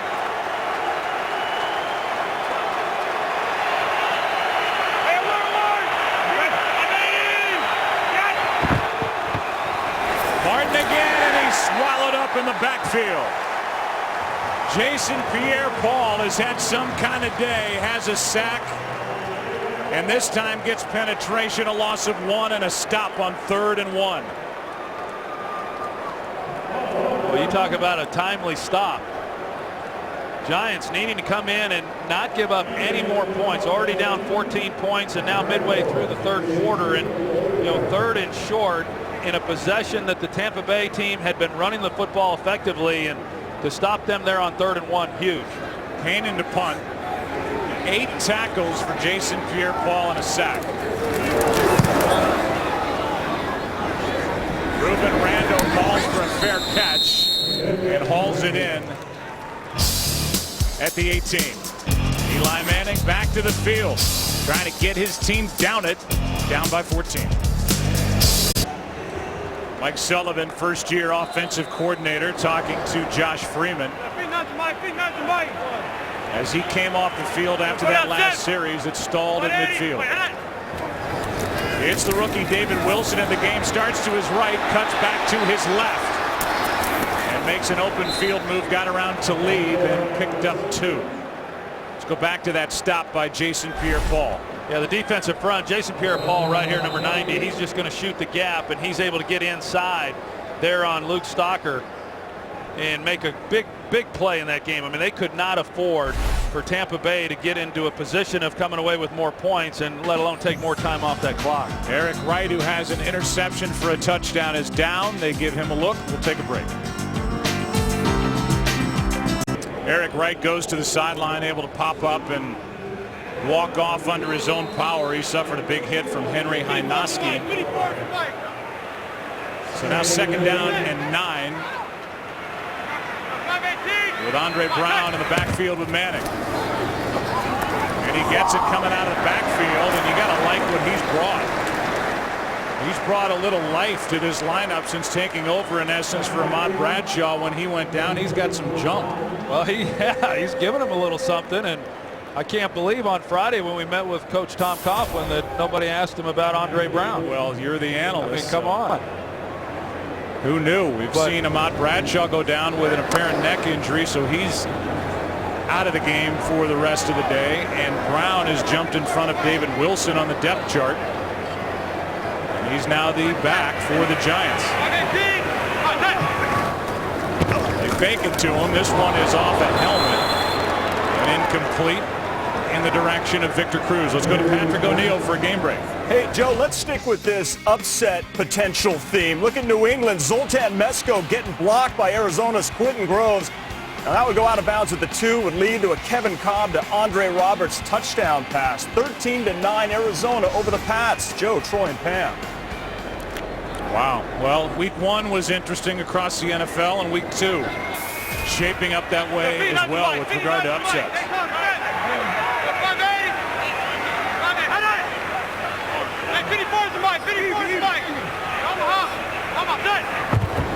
Second down and 10. Manning floats it. Victor Cruz, and there's a flag down. The ball was picked off the deflection, but a flag was thrown on the coverage. Brandon McDonald was out there in coverage, and it's a hold against McDonald. Well, it's in the slot. Cruz lines up in the slot, and they run that crossing release that gets him then on the outside with a lot of field to work. Cruz has an opportunity to make a play. He's unable to. Holding, 25 defense. 5 yards previous spot, automatic first down. So it's an automatic first down. And they called that on Aqib Talib.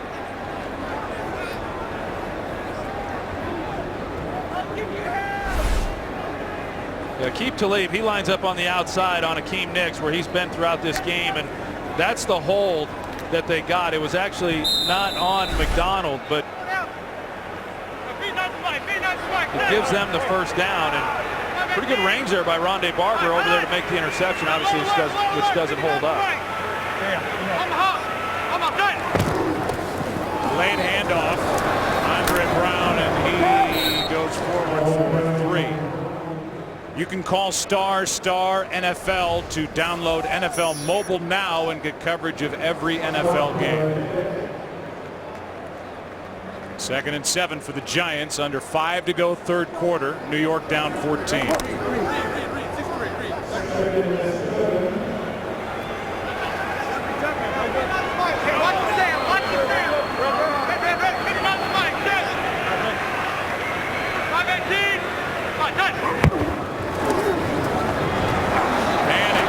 Protection. There's Victor Cruz. No drops today for Victor Cruz, and he is brought down just short of first down yardage. Third down coming up. Well, Tampa Bay comes with a 4-man rush, and they play coverage, and Victor Cruz, as we've seen throughout this game, he's getting a lot of opportunities, and that time he's just able to work the middle part of that field, and Eli just not trying to force anything, because when he's been patient and has taken what he's had, there's been some places for him to go with the football. Late handoff, Andre Brown, and that's Brown getting a first down. Needed 1, got 2. Miller on the stop, but in case you're just joining us, the 3 injuries. David Deal left early with a knee. Ahmad Bradshaw out with a neck injury, and Dominic Hickson was hit in the head near the end zone on a blast by Mason Foster. They're out for the day. It's first down for the Giants. Approaching midfield.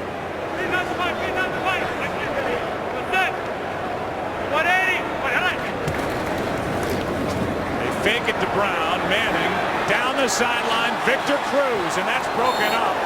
Rondé Barber got over there. Coverage by Brandon McDonald. And Barber just showed what he can do from the safety spot. Well, I mentioned earlier the range that he had on the interception that was nullified by the penalty, but he's clear on the other side of the field at the ball when the ball was snapped, and yet he's still able to get over the top and make a play on this ball. There's not many safeties in the league with that kind of speed and that kind of range. So even though he's in his 16th year and now having to make the transition to safety, doing a nice job, and Talib doing a little bit of a hold once again on Akeem Nicks, opposite of where that ball was thrown. On second down and 10, Nicks, and there's another flag. Talib did it again. Nix didn't see the flag. He walked right by it. Well, this has been the matchup all day long. Talib on Hakeem Nicks, and certainly contact. Pass interference, 25 defense. Ball in place, a spot foul, automatic first down. So instead of the 5-yard hold, it's pass interference, spot foul, and that will move the ball to the 38. 16-yard penalty on Talib. Well, you get the one-on-one. You want to take advantage of that. And certainly, Schiano would like to see Talib get a little bit of help on Nicks. But when you start doing that, you take the guy out of the box that helps in run support. So they're trying to mix it up and guess right when the call's being made by the Giants. Andre Brown again. He pushes the pile, then breaks free for a moment to the 30. Yeah, and you go coverage then on this first down call, and the Giants come back with a running play, and they hit it pretty good inside. An 8-yard run by Andre Brown, who was coming off the field, now stays on. 2nd and 2. You know, this drive started with David Wilson in the backfield, but it was for that specific play, the misdirection. I thought maybe they were going to go with him, thinking he'd give him a little bit, more big play ability. But on 2nd down, they went with Andre Brown, and they've been going with him ever since. 2nd and 2. Manning with protection. That's Nicks, and he sits down just inside the 20, a gain of 10. And again, no problem moving it, but the Giants need to get it into the end zone. Here's the completion to number 88, who's been busy. He sure has, and this time Eli waits for Levante David, the linebacker, waits for him to clear the passing lane, and then Nicks get into it, so he's got a clear window to put the ball on him. He has the one Giants touchdown, Nicks, and a 114-yard day so far. Ball comes out. Andre Brown just picks it up and turns it into a positive play. A gain of 1 as Manning came out from under center without the ball.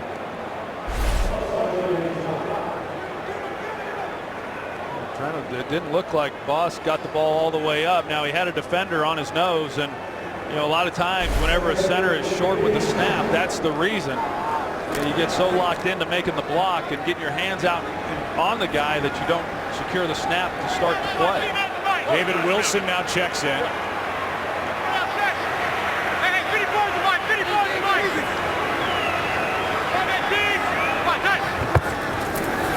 11th play of this drive. End zone. Bennett out of his reach. And he's covered by the rookie safety Mark Barron. Now 3rd down.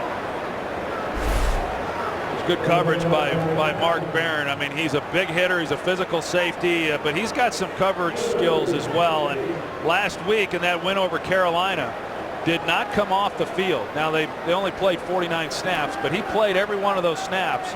And I don't know that he's come off the field in this game either. I haven't seen him off. 7th overall pick out of Alabama.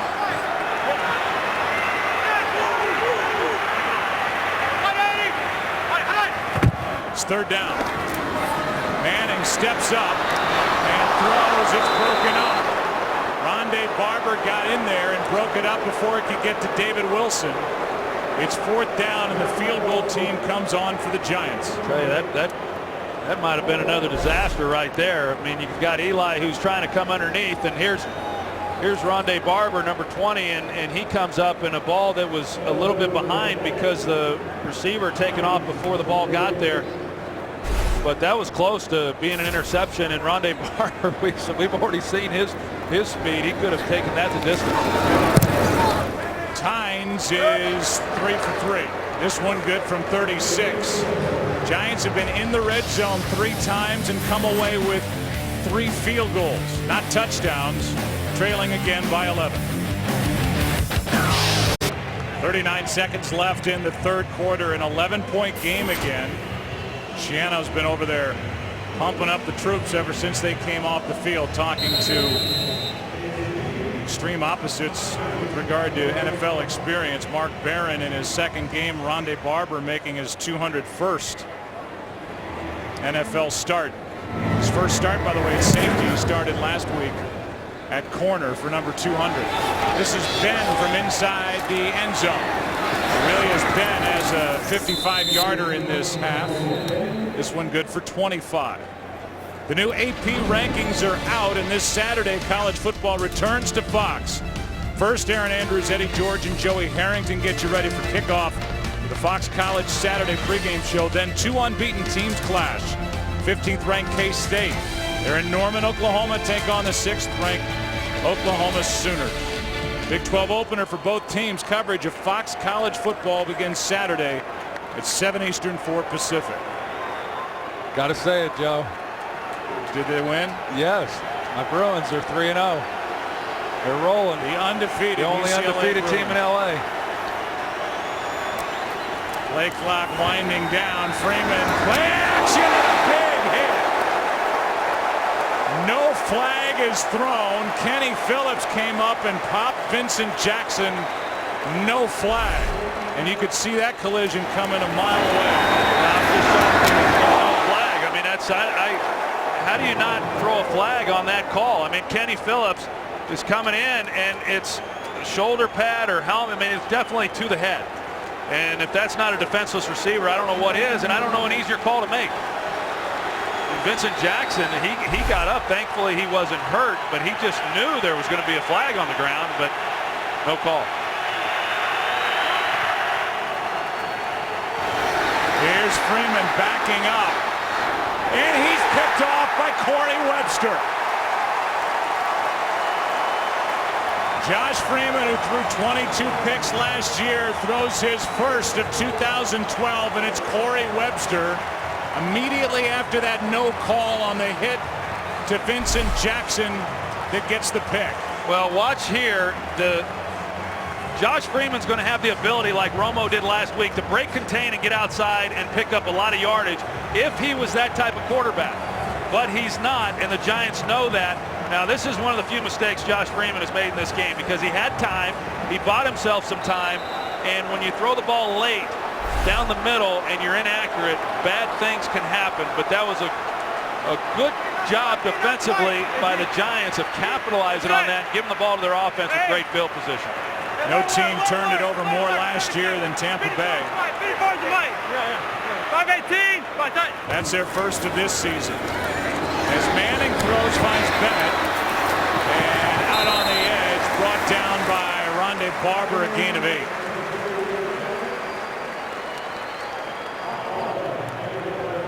So Martellus Bennett makes that catch, good for 8, and that's the end of 3. 27-16. Tampa Bay back after this from your local Fox station. Corey Webster gets the interception. The Giants completed a ball to Martellus Bennett, and we've seen Eric Wright, who got that hit right in his back by Henry Hynoski last time the Giants had it at the start of that last possession. And the big free agent pickup that the Tampa Bay Bucs brought in to help out on the outside is still on the sideline. Tampa Bay just turned it over for the first time in this game. Giants have done that 3 times. New York with a football inside the 30 at the 28, down by 11 as we start the 4th. We had Eric LeGrand in our booth. What an inspirational young man. We showed you the moment before kickoff today during the coin flip. He has a new book called Believe coming out September 25th. A man who played football at Rutgers. Here is Brown. Gets to the edge. Barron pulls him down out of bounds. No flag at the end of it. A gain of 9 and a first down. Well, they very easily could have called Mark Barron there at the end of that play. Andre Brown was well out of bounds. You know, Barron comes in, he's got a hold of him now, but he's clearly out of bounds. He's almost into the green part of that out of bounds area and still throws Brown to the ground, but they don't throw the flag there on that play either. But I tell you, Brown has really given this offense a little something within the running game.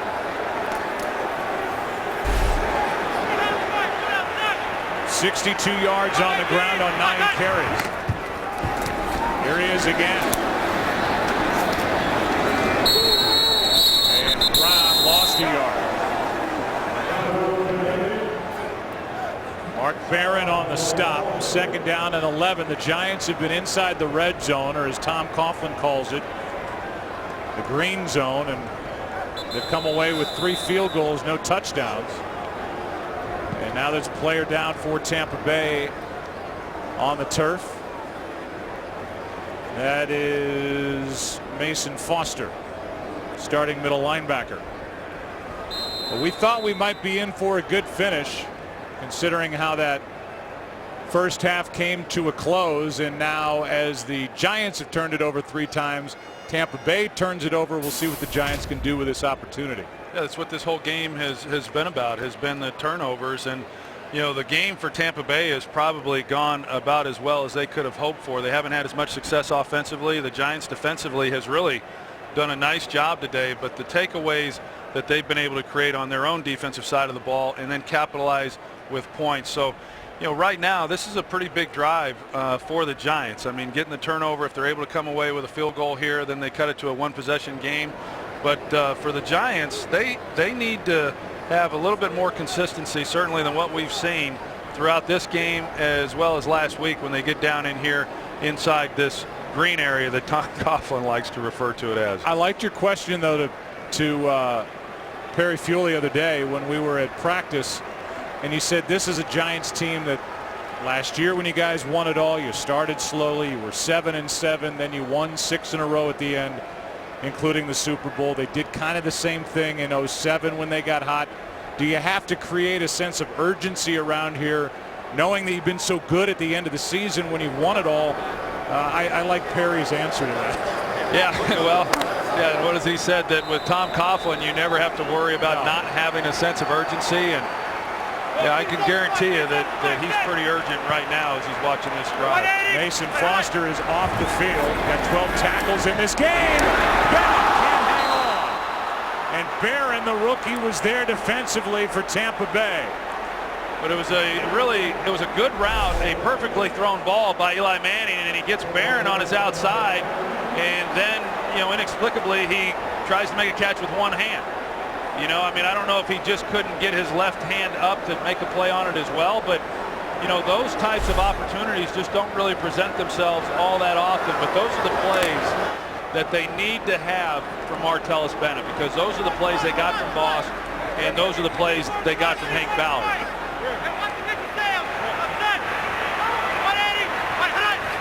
Now 3rd down and 11. Blitz, pass, caught. That's Nix. Dragged to the ground by Talib, and Nix has had a huge day. Good for 14 on 3rd and 11. Well, I think Aqib Talib's going to hope he never has to see number 88 again, because he's gotten a heavy dose of him all afternoon, and Nix has had a nice afternoon against him. And here you are, 3rd and long, and they go with the slant, and they complete it, whereas the Giants would have had to settle for a field goal on that possession had they been able to make the stop. 180! Play action, wide open, but that one behind and tipped. Victor Cruz, the intended target, and Eli would love to have that one back because Cruz was left alone. Yeah, Adam Hayward, 57, is the one who comes back off the line and gets a hand on it, because, yeah, Cruz was wide open right over the ball. Now 2nd and goal.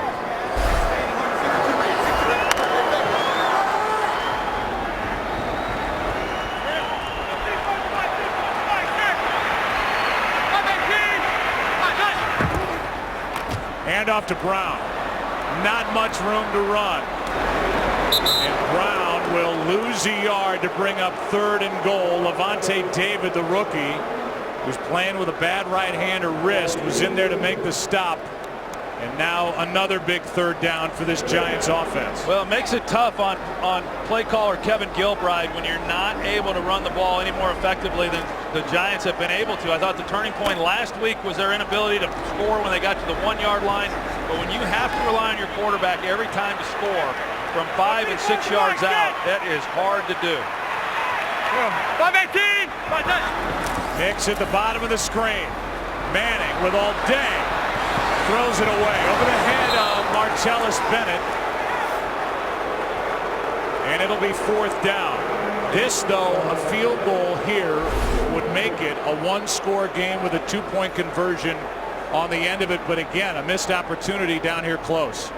Well, you can hear the frustration in the crowd, because they've been watching it as well. They've been watching it in this game. They watched it last week. And, Greg Schiano, on the other hand, he knows what a good defensive stop that was. Yeah, you bend and you give up yardage, but to not give up a touchdown and keep this 8 points is pretty big. 4 red zone trips for the Giants offensively, 4 field goals. It is an 8-point game here in the Meadowlands. Today's Game on Fox is sponsored by Sprint, by Pizza Hut, make it great, and by Bud Light, the official beer of NFL fans. Here we go. Tampa Bay Buccaneers will get it back here on the road. At the Meadowlands, they lead by 8. There's the drive that ended outside the end zone. And bottom line, certainly the difference in this game, failure in the red zone for this offense to get touchdowns. They've missed a couple of chances. Bennett dropped one in the first half. Nix has the only touchdown for the Giants.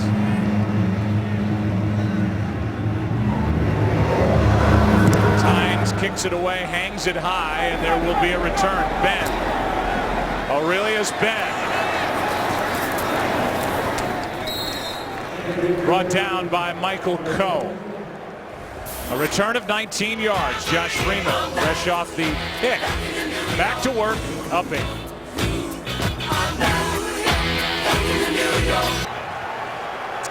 Eli Manning watching with the rest of us as the Giants defense heads back to work. Tampa Bay with the ball up by 8, starting at their own 26. They run it on first down. Doug Martin over the right side gets 2. We look ahead to our NFL on Fox schedule next week. Week 3, the Bucs will be in the Dallas area. Irving, Texas to take on, not Irving anymore, Arlington, Texas to take on the Cowboys. 49ers, Vikings, Lions, Titans, Rams, and Bears. That's early, late. Eagles, Cardinals, Falcons, Chargers. All starts with a Built Ford Tough Box NFL Sunday pregame show at noon Eastern, 9 a.m. Pacific. Second down and 8.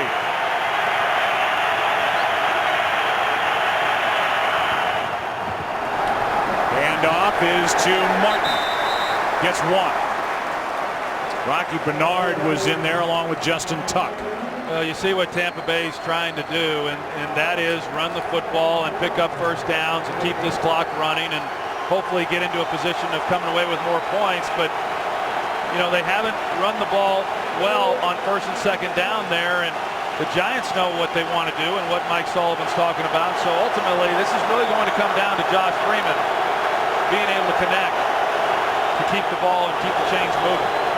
1 for 7 on third down are the Bucs. 4-man rush. Buccaneers pick it up. Freeman's got all day. Finds a man. That's Strotter for a first down.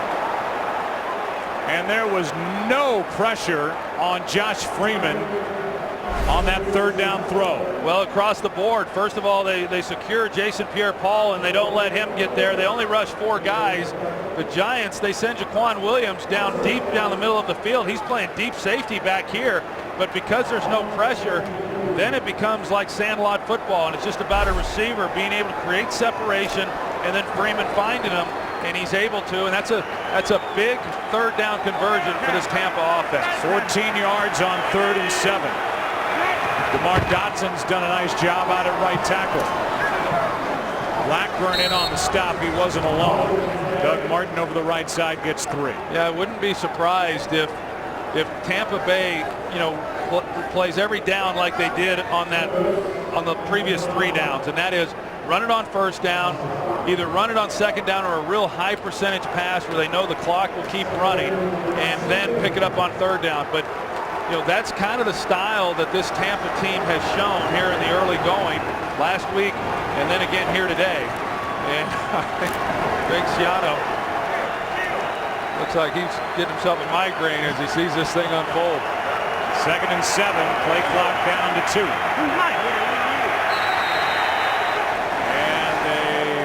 about the play clock? Penalty flag flies. Timeout. But they're going to give Tampa Bay a timeout. I believe somebody on the sideline called the timeout. They're going to pick up the flag. That's the first timeout charge to the Buccaneers up 8. Game on Fox is sponsored by the new 2013 Ford F-150 with EcoBoost. 8-point game. Tampa Bay with a football, trying to prove a point here on the road, trying to go to 2-0. 2nd and 7. A good time for play action, Joe. If they really wanted to take a shot.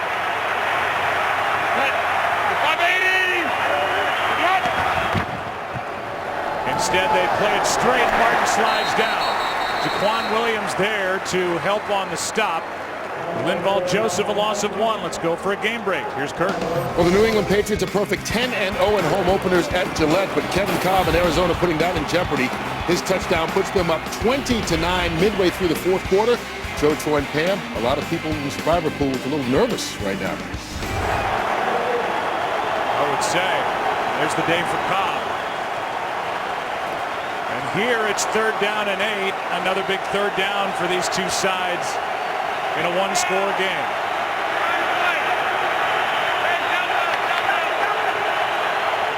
Blitz.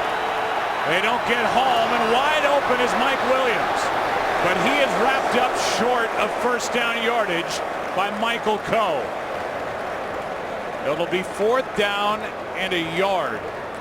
It was a good job by Freeman getting the ball out of his hands. Mike Williams makes the catch. He made a good move initially, and after that it looked like if he had just gone after the first down, he could have gotten it. And I think that's what Greg Schiano's thinking as well, that Mike Williams does a good job.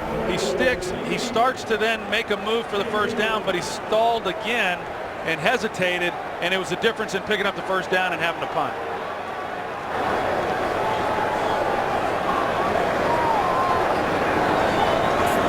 Randall, the rookie, waiting for the punt, end over end, fair catch. Reuben hauls it in at the 12. That's where the Giants will start. Mike Williams with that move tried to pick up the first down, a yard shy. Schiano didn't like it, says go punt it. Giants have it, down 8.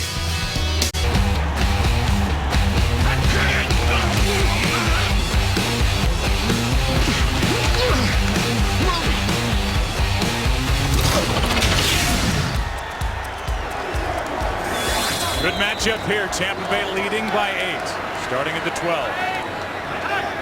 Eli Manning and this Giants offense. Underneath, it's Andre Brown. Out to the 20. Gain of 8. Eric Wright, when this drive started and on that first play, was just coming back out onto the field after getting hit in the back by Hynoski 2 possessions ago.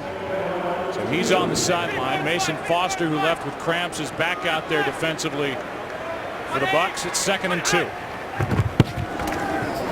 Pass is caught by Nix. And now incomplete. Nix, not much of an argument. That ball hit the turf. Aqib Talib on the coverage, and it was the Tampa Bay sideline that went crazy reacting to this one. Let's see if it hits the ground and comes out. Pretty strong hands there by Aqib Nix in being able to make the catch initially. He has it, but it's not until they're going to the ground that Talib's able to essentially just pull it away from him, and then they ruled that it was incomplete. I'm not so sure it was incomplete, but based on Nix's lack of a reaction, it must have hit the ground. Timeout taken by Schiano, who came running down to take it. Tampa Bay, their 2nd charge timeout. Before 3rd and 2. Problem today for the Giants, the turnovers. And the effect of those turnovers were touchdowns. First one of Vincent Jackson. Second pick by McDonald. Carried into the end zone by Doug Martin, and then this one, immediate gratification by Eric Wright.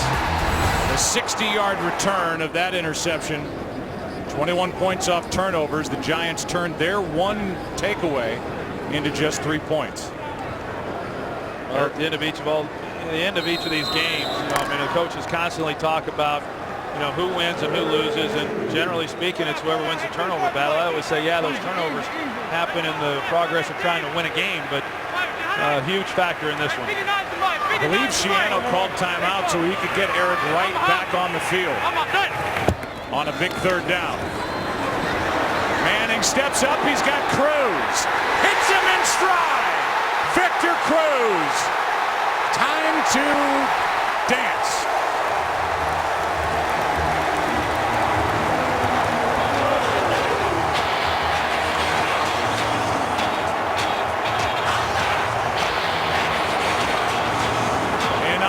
His late grandma, his beloved abuela, Lucy Molina, who taught him that salsa dance when they were listening to the late Tito Puente. And his grandmother passed away this week. And now in this 2-point game, after that 80-yard touchdown completion in number 80, Victor Cruz has had a nice day. 11 catches, 179 yards. Now the touchdown, the 2-point try, and an attempt to tie it.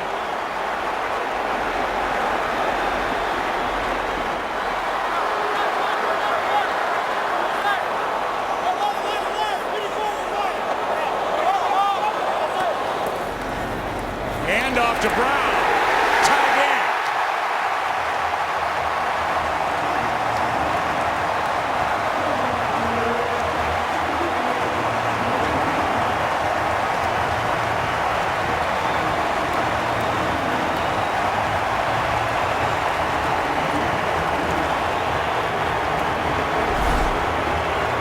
They're going to bring the blitz off the edge here from Eric Wright. So that puts Rondé Barber in man-to-man coverage on Victor Cruz. Now, I think Rondé Barber, 16th year in the league, he's expecting Cruz to just go to the first down and turn around. So he's expecting a curl route in front of him. He sits on the route. Cruz runs by him, and there's just nobody there. So Barber gets caught guessing, and a good call by Kevin Gilbride in this New York Giants offense. And what a perfect throw from Eli Manning, who's thrown the interceptions, but he dropped this one right into the arms of Victor Cruz. Number 80, 480 yards. The 2-point conversion ties this game at 27. And after hearing about the drops all week, he had 3 against Dallas. He's in. And then Andre Brown is in, plowing ahead, and Eli Manning, despite the frustrating first half, has got his team back even with Tampa Bay. That's got to feel awfully good for Victor Cruz after a disappointing opening night with 3 drops. He has sure responded here this afternoon. Another one that hangs high, so a return for Ben. And Aurelius Ben gets hit and hit hard. Play made by Paysinger.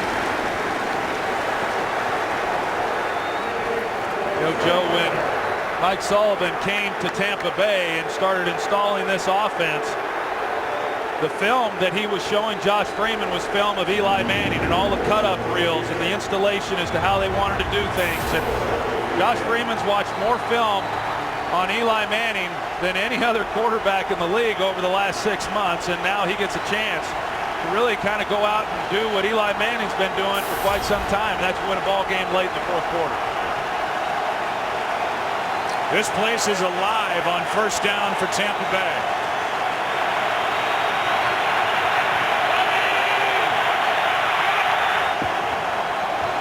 They hand off to the rookie, and Martin straight ahead picks up 4. 6.5 to go in regulation. This week on Fox Saturday Baseball, it's the Dodgers and Reds, Braves and Phillies. Phillies still alive, and the Twins and Tigers. Fox Saturday Baseball this week, 3:30 Eastern, 12:30 Pacific. 2nd down and 6 for Tampa Bay.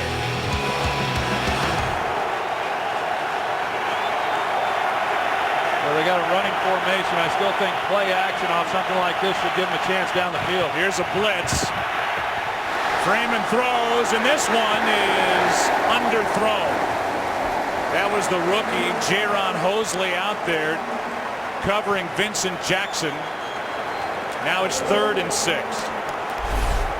You can see the Giants, they're all coming. This is really more of a run blitz than it is necessarily trying to come after the quarterback, but yet they're able to get pressure on Josh Freeman. And when the ball came out, I mean, Vincent Jackson was well down the field, and fortunately for Tampa Bay, the ball was out of bounds, because otherwise that would have been easily intercepted. 3rd down and 6.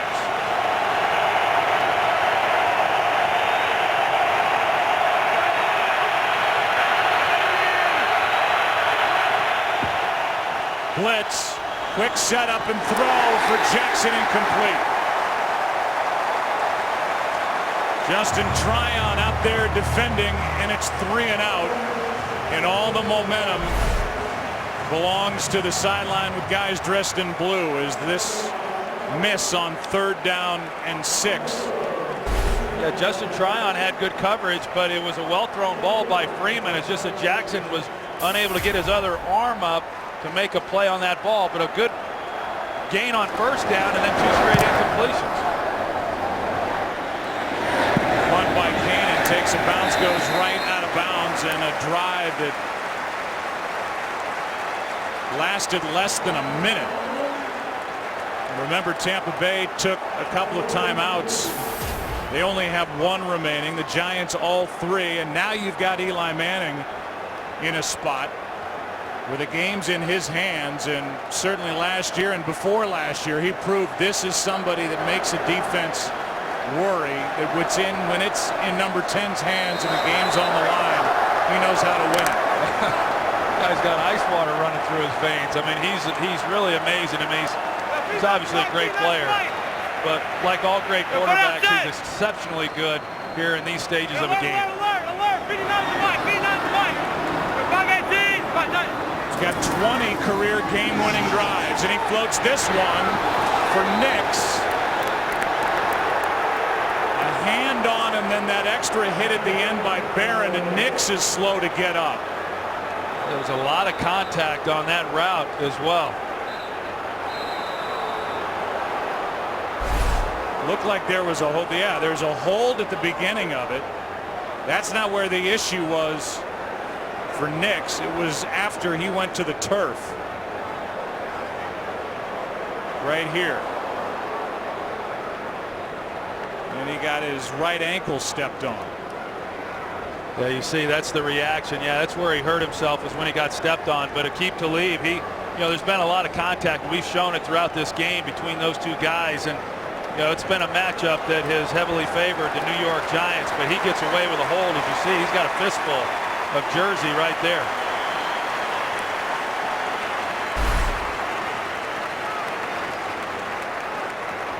So Nix able to get to the sideline.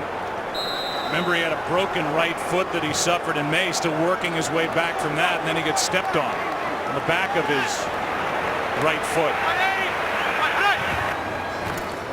2nd down and 10. Manning. Pass caught. Bennett. 1st down. 14-yard completion to Martellus Bennett, who has been anything but a sure thing on the other end of these passes from Manning. No, but that was big because Tampa Bay gave help on the outside, and so coverage dictated that Eli come back to the middle, and Bennett has to win, and he does, and he makes the play, and it's a 1st down. Last year in the Super Bowl year, Eli Manning had 6 quote-unquote game-winning drives.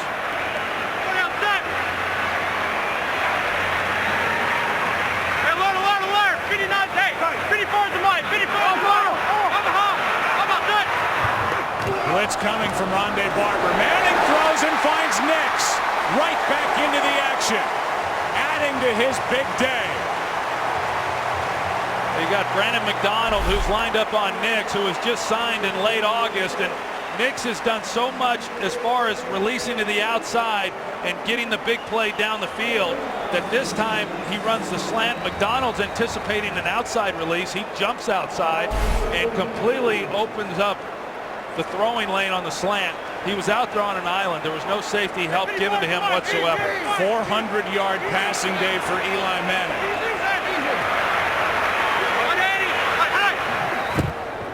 On first down.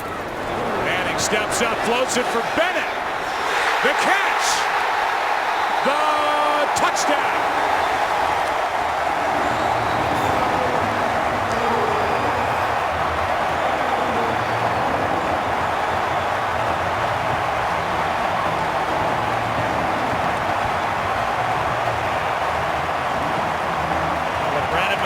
Once again in coverage, and when the ball was thrown, he just turned and didn't play the ball. I mean, initially it looked like he was in a good position there. The ball's thrown and he turns and tries to find the receiver as opposed to turning and continuing to play the ball in flight. Bennett is 6'6". McDonald is 5'10". And it's a 7-point lead. Eli Manning, who last year threw 15 touchdown passes in the fourth quarter, which was an NFL record, has 2 today against Tampa Bay. And the Buccaneers have blown a 14-point lead, now trailed by 7, and the focus switches from Manning to Freeman as Eli and the Giants are on top. Yeah, but let's credit that offensive line on that last play as well. Martellus Bennett obviously does a nice job. Eli makes a good throw. But for an offensive line that really has had to shuffle things from preseason on, you know, they're at left tackle when they had to play Sean Locklear because Will Beatty was unable to play, and then they have Dave Deal go down and they got to shuffle everybody again, and there was a lot of protection there inside for Eli Manning to have time to come back to Martellus Bennett. They showed that they were going to throw a quick wide receiver screen to the left side of the field. And Eli didn't like the way that it looked, so he got off of it, and he then has to locate what's happening down the field, and without protection he's not able to do that. So again, David Deal goes out early, hurts his knee. They shift Sean Locklear out to right tackle. Beatty takes over at left tackle. And look at a career high 436 yards passing for Eli Manning, and now the touchdowns equal the interceptions. A 3-interception first half, and that is long since forgotten now, with the Giants up 7 under 4 to play, and it's on Josh Freeman now, the 4th-year pro out of K-State, first-round pick in 09 to bring Tampa Bay back.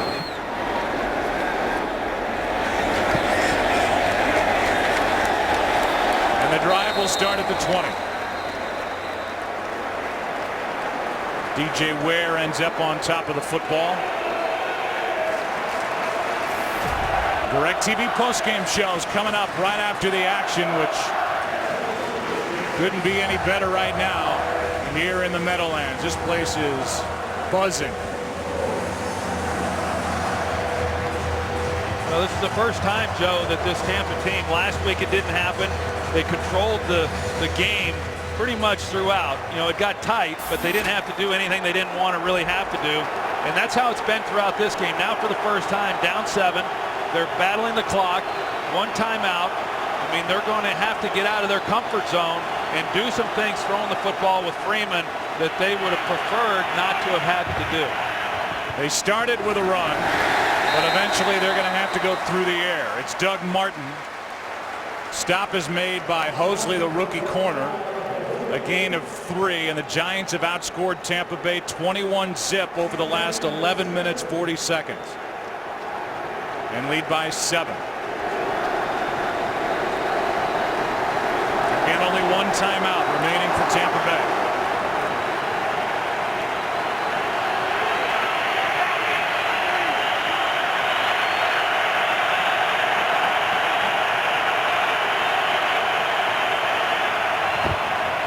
Free play for Freeman.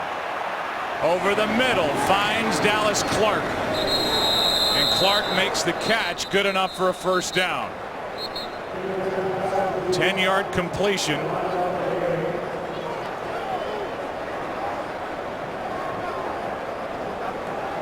The Giants at the beginning. Offside, 91. Penalty be declined. Results of play, first down. It's It's Tuck who came across early, so a free play. Well, there's time on the clock, clearly, Joe, with 3 minutes and 12 seconds, but they can't burn as much time off the clock as they did in between first and second down there. They've got, if they're going to huddle, which they can still do, there's got to be more urgency than what they showed on that last possession, or the last snap.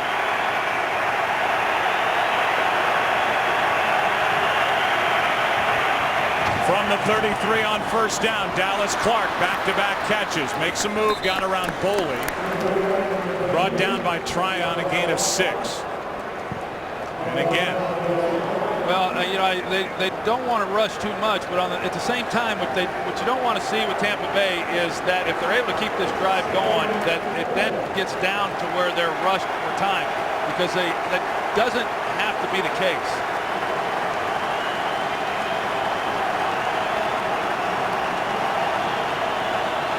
Second down and 4. Four-man rush, pass caught by Clark. He's got 3 in a row.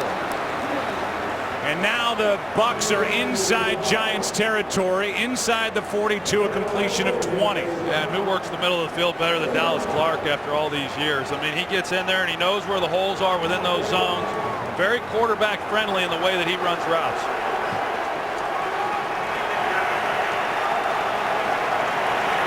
Coming up on the 2-minute warning. Good protection for Freeman. Williams, Tryon, caught for the touchdown. What a catch by Mike Williams. And we are an extra point away from a tie game. Well, there's absolutely no pressure on Josh Freeman, and normally you cannot throw the ball this late down the sideline and have enough arm strength to get it down there. But watch how much time Freeman has in the pocket. He holds it, waits, and then unloads it. And he shows you the strength that he has in his arm. But Ben is able to go over the top of Tryon, actually hits him in the helmet. And that's why he's able to make a catch, because that ball was thrown to the inside to where it looked like it was going to be potentially intercepted. But Ben goes after it for the touchdown. I guess they had enough time, huh? 2 minutes, 1 second on the drive. Josh Freeman 4 for 4 on that drive. The last big chunk, 41 yards to Mike Williams. What a game. In the Meadowlands, the Bucs answer. We're tied at 34.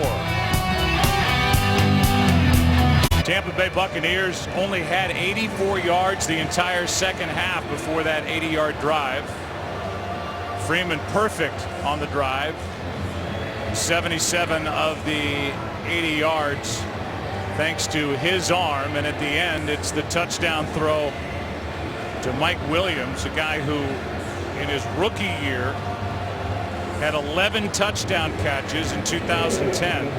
Was a big play receiver last year, took a step back, had only 3, but now Williams has his second of the season already, and that one ties it.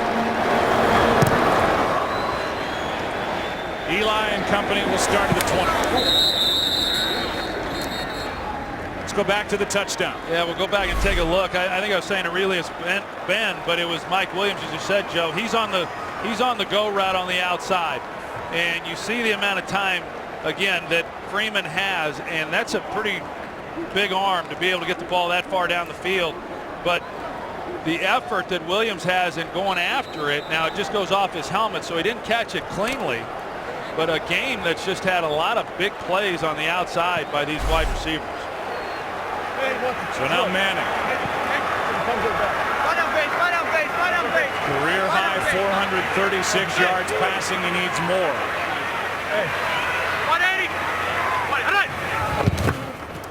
Just a 3-man rush. Down the sideline, Barton left wide open. And Ramsey's Barton with a completion out to the 44, a 24-yard completion from Eli Manning. If you're just joining us, this game has now gone back and forth lately, a game that had been dominated by Tampa Bay. Buccaneers at one point led by 14. Giants went ahead last time they had it. Now we'll have a false start. Tampa Bay and Josh Freeman answered with a 41-yarder to Mike Williams to tie it. False start, 75, offense, 5 yards, first down. That's Sean Locklear, who's now out at right tackle. And if you are joining us, he's there because David Deal is out with a knee injury that he suffered in the first half. Ahmad Bradshaw is out with a neck injury. Dominic Hickson for the Giants out with a head injury. It's 1st and 15 for New York. They have all 3 of their timeouts left.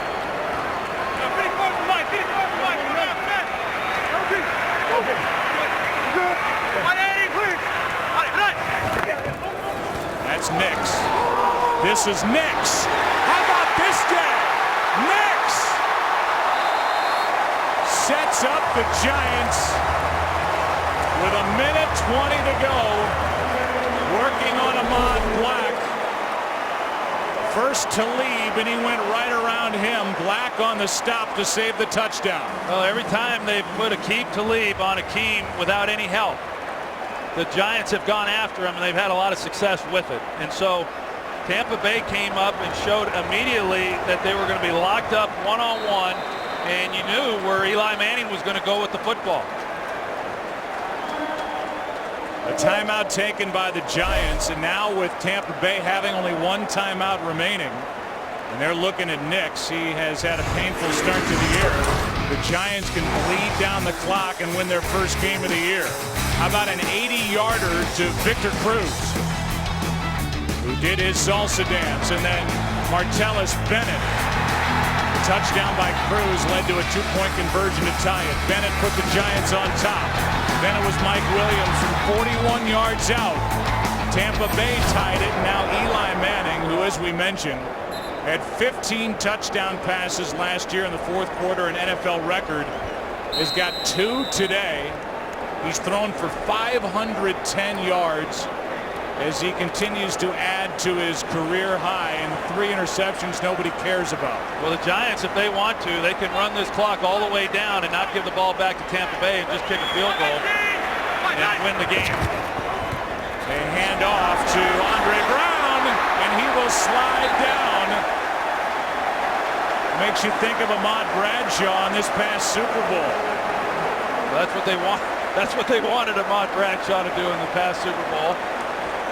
He went ahead and scored, but yeah, you know, you look at it and you say, okay, are they going to run the ball one time and then just run this thing down and kick the field goal and go home? By the way, in case you're wondering, for the Giants, their franchise record most yards passing in the game, Phil Simms 513 back in 1985. Manning is 3 yards behind him in that. Well, we'll see. Handoff as they spread him out, and now it's Andre Brown going in for the touchdown. First in his career, and he showed something here today. Andre Brown stepping in for the injured Ahmad Bradshaw. Yeah, he really did, and he, you know, we'll see how long Ahmad Bradshaw may be on the shelf, but whether he comes back or not, this young man, Andre Brown, he's earned an opportunity to get more carries, certainly next week. And talk about guys who really did a great job. I mean, you mentioned it. Eli Manning, a tough first half, but to bounce back and do what he did doesn't surprise anybody. I mean, that's why he's won a couple Super Bowls and has carried this team here in recent years. And now the False start, 77, 5 yards. We'll retry the down. Kevin Booth guilty of a false start. Andre Brown did not go in on first down. He took it in on second down. So Tampa Bay will have 1 timeout. 31 seconds left on the clock. And Freeman at least will get the ball back in his hands with a big hill to climb. Down by 7. The big play on that last drive that set up the Andre Brown touchdown run was another one to Hakeem Nicks, who's got a 199-yard day. And he almost got in, then had to limp off. Still working his way, Troy, back from that broken right foot.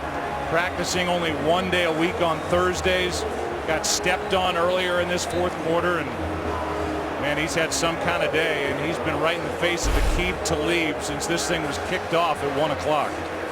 Really a great game, and You know, as you said, Joe, the limited practice time that'll probably carry throughout the season. You know, those types of injuries are difficult to heal during the year, but as well as he played today, I think I'd give him a couple days off. Why not? That was a 50-yarder, by the way, to Hakeem Nicks. Mixed into the 199 on the day. Career high for Eli Manning. And the Giants with 605 total yards offensively for the franchise, their most in over 61 years. You know, the one thing about it, though, Joe, is even with, you know, just 30 seconds, 31 seconds, less than that after this kickoff, the Bucs are going to have an opportunity. And the Giants didn't have to give them that. Now, there's no guarantee that you make the field goal if that's what you settle for. But deciding to score down there, they now give Tampa Bay at least a chance to try to tie this thing up. This is DJ Ware. And the former Giant almost broke free. Antrell Roll was underneath there making the stop. 25 seconds remain in decent field position at their own 36.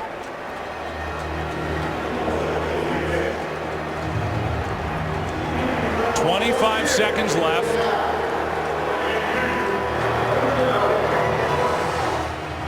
We welcome in yet another new audience. The New York Giants at one point, the Super Bowl champion Giants, trailed the Tampa Bay Buccaneers by 14 points. Eli Manning has had a brilliant second half, a 500-yard plus passing day, and he's got his Giants 25 seconds away from their first win of the season. Freeman throws and finds Jackson, who's able to make the catch and get out of bounds with 18 seconds left.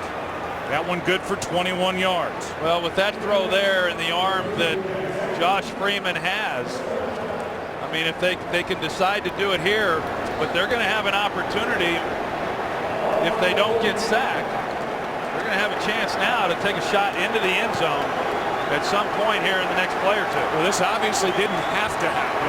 The Giants didn't need to score the touchdown as quickly as they did. Tampa Bay was letting them score on first down. Brown basically gave himself up but went in on second down. And now Freeman down the sideline for Williams, and he's got a first down on a beautiful throw from Josh Freeman. The ball's at the 16-yard line, and now there's a legitimate chance for the Tampa Bay Buccaneers. I don't know what Tryon's thinking, because they're in two-man. There's a safety help over the top, and so you can lock in as tight on this guy as you want, and he lets Mike Williams run by him. Now, that was a perfect throw. Yeah, that was a great job by Josh Freeman, just throwing a rope right there on the sideline to Mike Williams.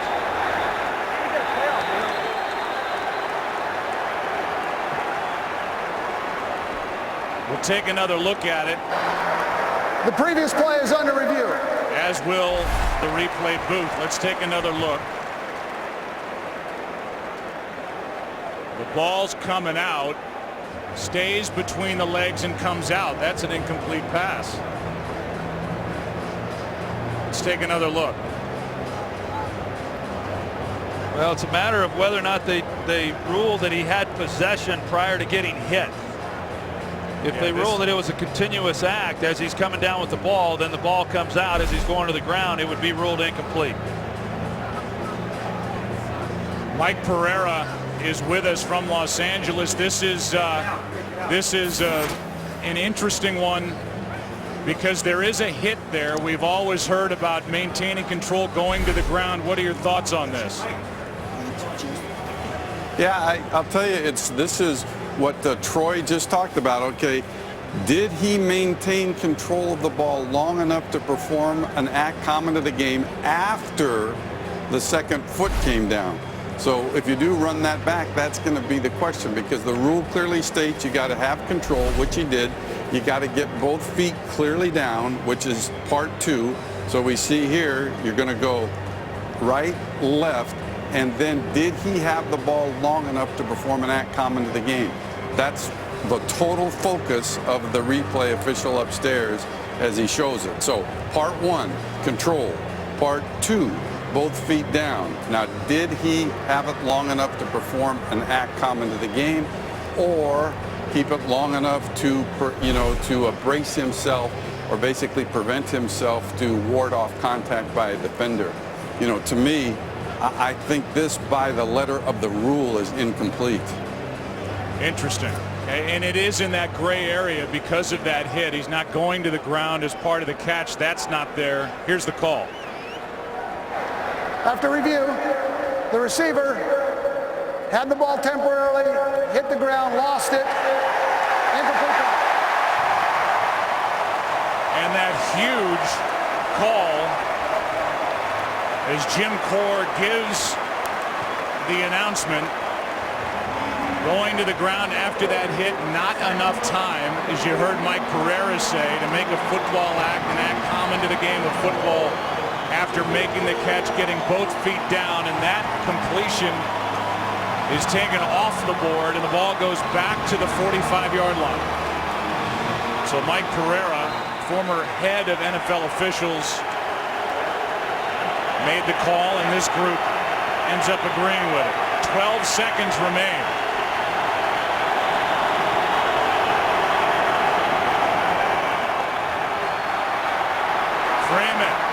Over the middle, intercepted, and the Giants have their first win of the year. Michael Boley comes away with a pick,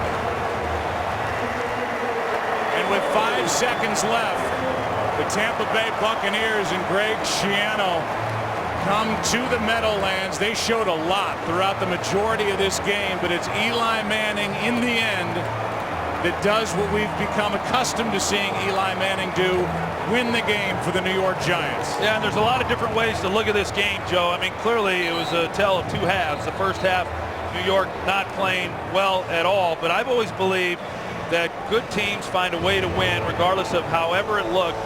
You just find a way to get it done, and that's exactly what Tom Coughlin and his squad did here today. This is a big win. A big win for the Giants, not playing their best football and going up against a team that was pretty motivated here this afternoon.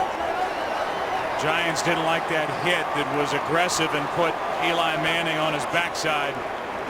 We'll take a break. We'll come back and wrap up an eventful day. Scoring left and right. What a game. Giants won it. Back after this.